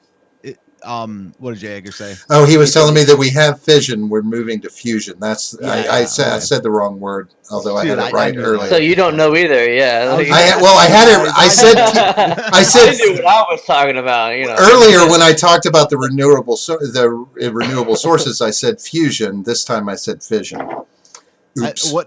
As far as energy, I would like to get to the point where I can ride a bike underneath my desk and it will power my house. That's the type of like human labor is the ultimate energy. Like if that'll fix the obesity problem too. I'll be swole as fuck, bro. Right? I'll be doing like Steven Swolneramus, yeah. But yeah, I mean, like I'm not necessarily an isolationist. I'm a non-interventionist first. Right, I get that. But we're having it. This is a thought experiment. Right. If we did, this is isolationist. You're past the point of whether or not you're being an isolationist matters. Right. We are an isolationist country. So what happens to the rest of the world when we step out of it? The world's gonna world. That's what's gonna happen. Yeah. The more that we can get to voluntary, non-coercion based things, the closer we'll get to what will actually happen with consent and things like that. And the world's gonna world. I can think of 10 different scenarios, and I don't know. It might delve into world war, and the strongest of them might come conquer us. That is a possibility. So but you don't know. Like you don't know. With a free market, you don't really know. So I'm gonna go with the fact that like maybe like say we remove the U.S. from existence. Not necessarily that everyone's been killed or whatever, just that it's just not there. You know, so I think that the EU is going to be much, much more powerful. They're going to get the army that they were talking about. They're going to get, you know, the collective military that they were talking about. And Yeah, I see, think they're going to end up. I think they're going to end up butting heads with Asia See, in I think general. the EU would get wiped out. Wait, hold on, John. In your scenario, you change the parameter enough. The problem with that is America must exist in this scenario because Okay, fair enough. Either way, we are still the guy that could come in after a world war and clean up. okay, so either way, I think the EU being forced to maintain their own sovereignty, even though they've taken sovereignty from every other country that that's part of them. You know, the EU itself will remain sovereign. It needs to maintain that more, which means that we're not going to have military bases throughout the EU like we do now, which means that they have to spend a lot more on, you know, their military, which means, of course, all the free housing and free food and free everything that they're giving, you know, the people that are there are going to start drying up, and they have to spend more and more on military to stop the evil, you know, scary Russians from coming and conquering them. Does Europe stay? Does the UK stay in the EU? Probably not. I would say They still break. They still break from. I mean, if we say like today, right now, Sure, like this day, you know, July 26th. this is the year we become a nationalist country, right? Right, because yeah, they're gonna leave by the date that they said they were gonna leave. They wouldn't rethink it and say, "Wait, we need to be a stronger Europe now that America's not going to be in the picture anymore." I think if they did that, they would be in their own civil war, which they haven't had in quite some time, in a century. You would almost think the population, though, as a whole, would see that as the smarter move, knowing that America was pulling out of the. You would think that. You would think that. I think you're putting too much faith in the and how not divided they are now. They're pretty damn divided over there. I think Russia and China would take over the rest of the world. I think they would try, and they would succeed in a lot of places, like Central Asia, especially like Kazakhstan, Uzbekistan, you know, Mongolia. Those areas that are not militarily significant, those areas would just be rolled over like nothing. You get into eastern parts of Europe where they are in the EU, like you know, Romania, Lithuania, all these places. As soon as they do that, as soon as they encroach on those areas, that's when it starts to become a problem for the EU. So they might even take those areas over, but the EU can't ignore that at that point. Yeah, which means that yes, they're probably going to try and come to us and be like, "Hey guys, come on, man, seriously, like, you know, don't ignore us.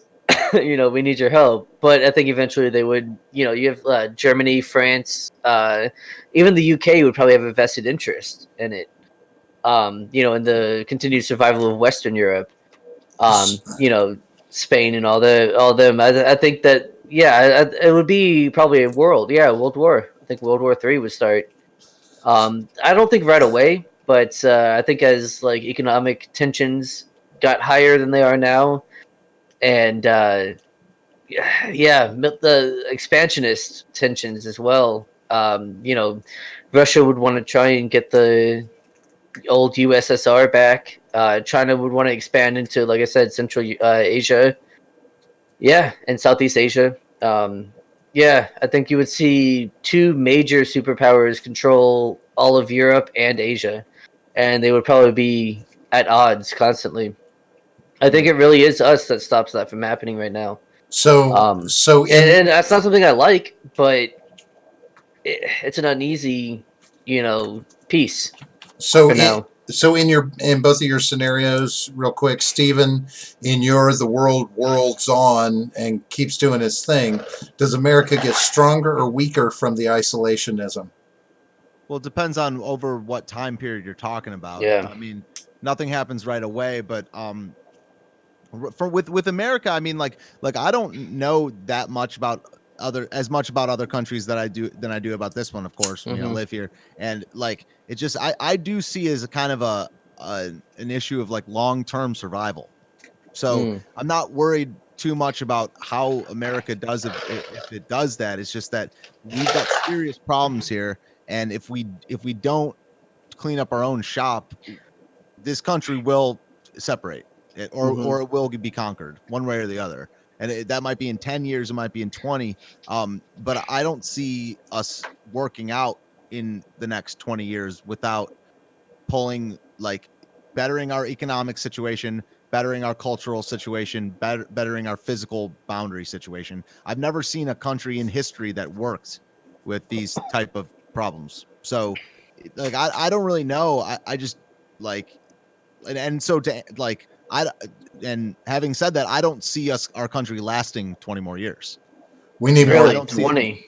No, I don't see it. I don't. Look at the look at no country has ever been able to not pay their interest payments for, like, this, with this debt situation for 20 years, and that's going to happen Yeah. within 2. I mean, yeah, but at the same time, the whole thing with the this is a whole other conversation we can have, right? About the debt and borrowing from other nations and Right. all of that, because it's kind of a wink and a nod. Like, yeah, we owe you this money, but But you owe us if you this money. no, it's not even that. It's more like if you ask us for our the payments for it, if you ask us for the money that we owe you. I mean, first of all, we would have to print shitloads of money to pay it back, which means Sure. that dollar value is almost nothing We have been at since that point. 2012, since QE1. Yeah, no, right. And so we're gonna end up like Venezuela, where you can have a wheelbarrow, full of money that's worth about 25 cents now. You know what I mean? Where it's just worth nothing, which means that they get the dollar amount back, but it's not worth anything, which is not in their interest, right? They can just say, "Oh well, we have this amount of money that they can then use that credit, saying that they owe us this amount of money, so therefore we have this amount of money, and so they can go and buy things from other countries using that debt, like piggybacking off of that debt." It's a very complicated. It's hard to explain. It's a very Well, I complicated thing. understand it. I just And think that's more reason well, than it's not. It's for it to not. go. It's not sustainable Yeah, if we're gonna over break the up, very I long think term. I think that I really don't see, like, any historical precedent of, like, it's all about whether we solve our problems, and just thinking that it won't Mhm. happen to us is not a good reason. And No. It certainly you know, will. and Yeah. this really, to me, stinks of 1890s Russia. Oh yeah. I mean, Like every that. empire falls. There's no Yeah. empire that's still around from So any amount of time. I mean, the Ottomans tried. They did a very good job, and they yeah, I went gotta look too. into that more. I don't know what their path was. I mean, I really don't know Oh what yeah, you're in for a the treat. yeah. Yeah. ooh, history. Dude, it's how you learn. Yeah, Yeah. yeah.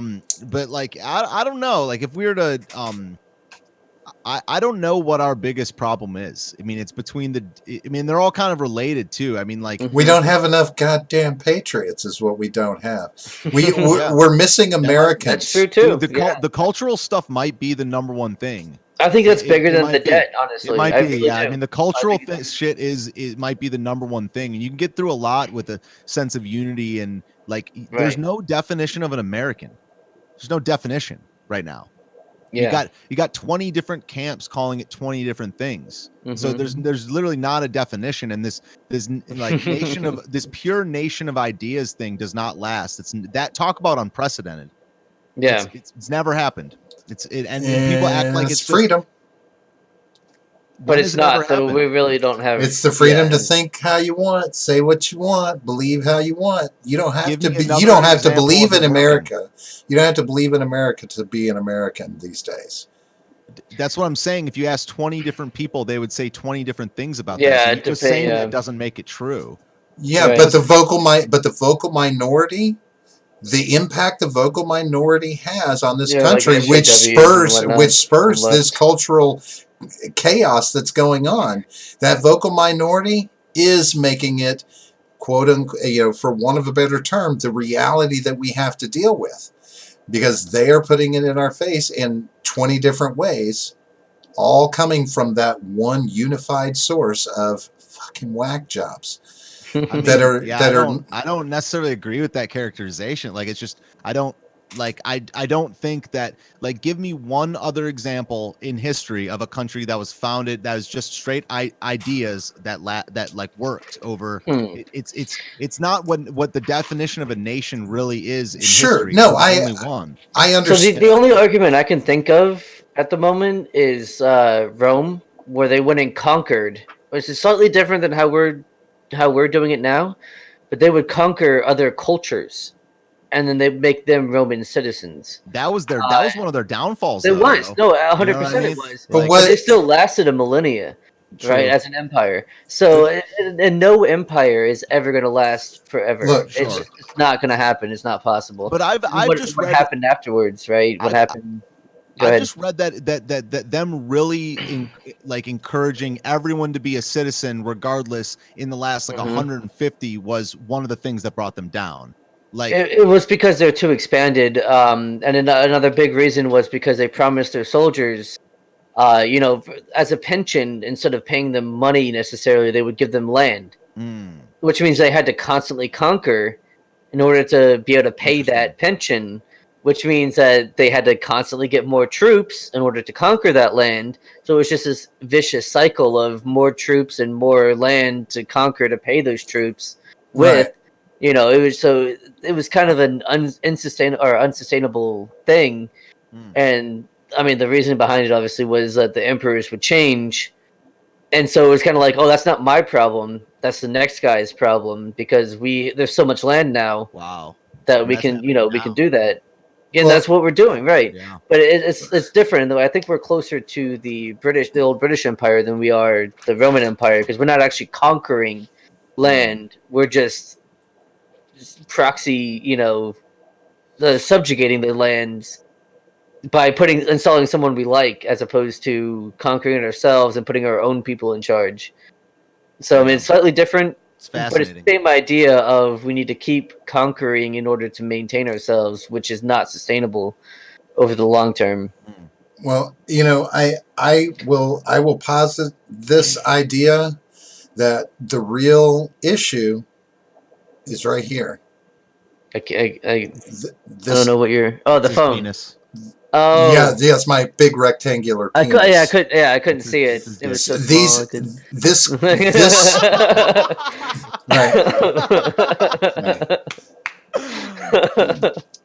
this this global connection, this global awareness that we have, that's our town square now, and it's no longer a town square. There's no work to activism anymore. There's no work to There's dissent. still plenty of people who turn out, though. Look at rallies and protests. here's an example. Right, nobody does as much like they should. Like look at Martin Luther King, the marches that they used to have. What happened? We got civil rights put in place, right? From people coming together as a community, in a sense, and doing something and being active and looking for change. Now you can just have a million voices that are just screaming out now, and it becomes this idea of movement. There is an argument activism. that's a better thing. It just depends on what ideas are being pushed. But you don't You know have what to I mean? have Like- a discussion anymore. Well, no, the problem is that you can't have a discussion anymore. I However you think wanna that look you at it. should. No. That's a distinction there, right? Between whether you can have a discussion or whether you can't. Well, we're Or whether proving right everyone now that can you or can. no one can. We're proving right now that you can have a discussion. Because we're pretty small, right? I mean, if you look at other people who have been Hey, completely depersoned, they're huge. How did every We don't have movement much start? voice. Every movement yeah. starts small, but you don't Yeah. have to work from the phone anymore. Like you don't have to be like on board activists now. You just be a squeaky wheel that chimes in with the rest of the vocal minority, and we Yeah. have these cultural impacts that are sweeping across the country. Well, and so I mean, if you want to make a affecting difference, things. though, if you want to make a difference, you adapt to that tactic. EMP. Being the squeaky wheel. EMP. We just to be squeakier than the left now. EMP. That's all it is. I mean, EMP yeah, solves it all. EMPs. You think so? We'll go back to farming communities. That actually sounds nice. Where that's- you actually yeah, have to that go over to whole somebody's lifestyle. house to talk. Oh yeah, see, I remember that as a Great. kid, right? Going over and ringing the doorbell and be like, is Michael home? You know, or whoever the fuck, you know, it's like, yeah. You know, I remember that. I mean, when was the, just like call someone like, hey, you home? All right, I'm coming over. right? When was the No, last time you had to just you stood in the ring the kitchen to doorbell and make you're like, it to talk on the phone because the cord wouldn't reach into the living room? yeah, You yeah. know, I mean, Well, there's they got nothing. those extensions after a while though, where you could Those actually really like go super long around. cords. Yeah. No, I think, but Yeah. I think that's where the issue comes in, Stephen. You can't kill the vocal minority, No. You're especially. not supposed to stop them from speaking, though. Well, That's not the it's point. The point is just to beat them with better ideas, and when I say that's what's you can't. happening. When I say you can't stop them, that's what I'm saying. You can't Yeah, stop them. but nor should you. Is my point. Well, but they're a large part of the divisiveness in this country. Yeah. So how do you put a country back together without? Well, I hate to say it, but you've got to get authoritarian.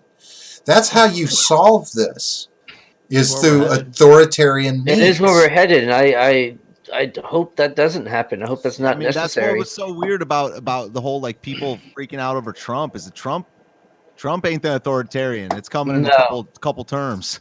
And Yeah. it's like it really comes down to like there needs to be a definition of people of your nationality or there's no nation. And The seawall way, right? Like Jay Edgar's saying. Well, that Like seawall would be a big fan of what you're saying right now, Robert. right. Well, when it's all said and done, though, I mean, we can leave it in the hands of the populace to try and sort it out, but we don't have a way to stop it. We don't have a way to shut it down. And sad to say, shutting it down is the only way you stop it from having an impact. I mean, if you look no, at something like you the gotta Me get Too politically movement, active.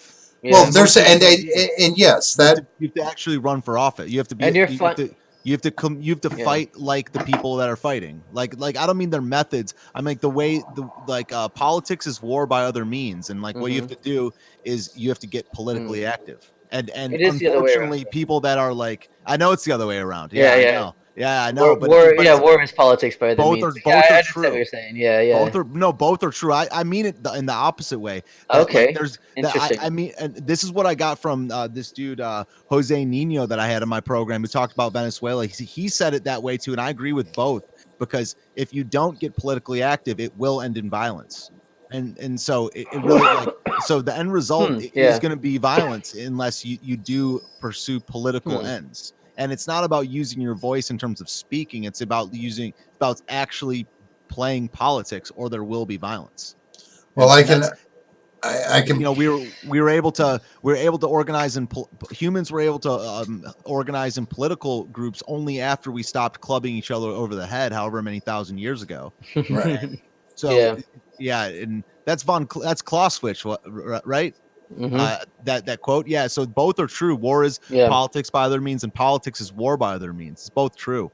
And Yeah, so no, I can see that. That's interesting. Yeah, I didn't think of it that way, but now that I do, yeah, I can definitely see that because it's the same effect, just through a different.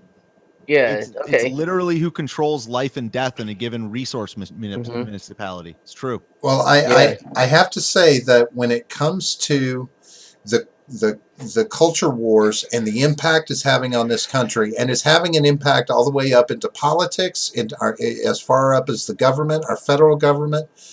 When it's all said and done, if the American populace can't put a stop to what it's doing to this country themselves, your big daddy government is going to have to step in, because if it does start to lean towards a violent point, they're going to quell that shit fast. And they're going to go to a point where they say, okay, our word is law now. Fuck your 50 states. This is what's going to happen if we don't sort it out as a population. Yeah. Yeah, I mean the only thing is I feel that the bigger chance of that at this point is that not being the American government, it being the global government.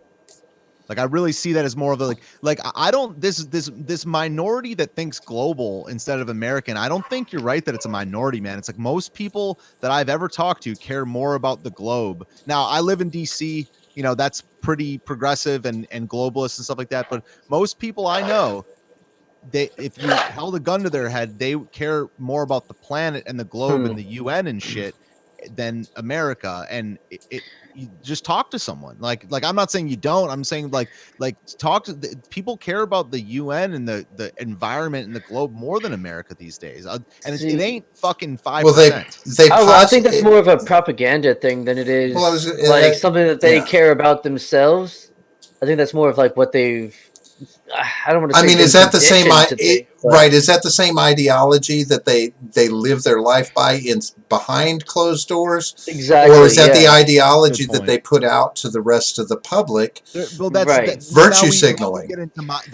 Now we get into mind reading. Like you never really know. You can't know, because you can only go by conversation and action, and like the way that most people act is they care about their family more than their country. The way where a lot of people talk is they care. Well, that's how you should, right? Exactly, and I agree with that one for sure. You should. Yeah. It goes in to out rather than exactly, because your family, then your community, then your state, then and that's the country, then the globe. Afterwards.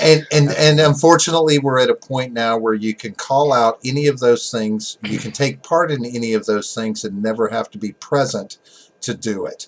Which makes it easier to do. You can be disassociated from all those close bonds and still pretend you are. So we're going to wrap this up. Anyway, hey, Stephen Ignoramus, thanks for coming by tonight. This has been an awesome conversation in my mind. Little impromptu. And we have to make sure and get some links in there. Of course, most folks who are on our server know where to find your server and all that fun stuff between Discord and we'll YouTube. Throw it in there, But we'll have it in there. But thanks for coming by. Folks, if you like what you're hearing, hit the like button, hit the subscribe button, do all that other fun stuff. Please check out Stephen Ignoramus on all of his amazing streams and all of his fun that he does 287 times a week. And if only. And John, if they want to find us, they can do... they can go look in the description. But I guess I'll give you a rundown of what we got down there. We got Twitter, which is @theGenGapP. We've got our Discord link down there. And we've got Freedom Scoop, which is another great place you can find us and Steven if you're so inclined to find him there. You can find him there. And you can also find J. Edgar, who's been in the chat. You can find him over in Freedom Scoop as well. So definitely go over there and check all of us out. Help us out a little bit, like Robert's about to say, hit that like button, hit that subscribe button. I already said that. Yeah, do all that stuff. Thanks for coming out, folks. We're, we may not have solved any issues, but we did verify that we all have some. So on that note, we're going to get the hell out of here. Thanks again, Stephen Ignoramus. We're going to bounce. Peace out, folks. Peace out. Yep, see you guys.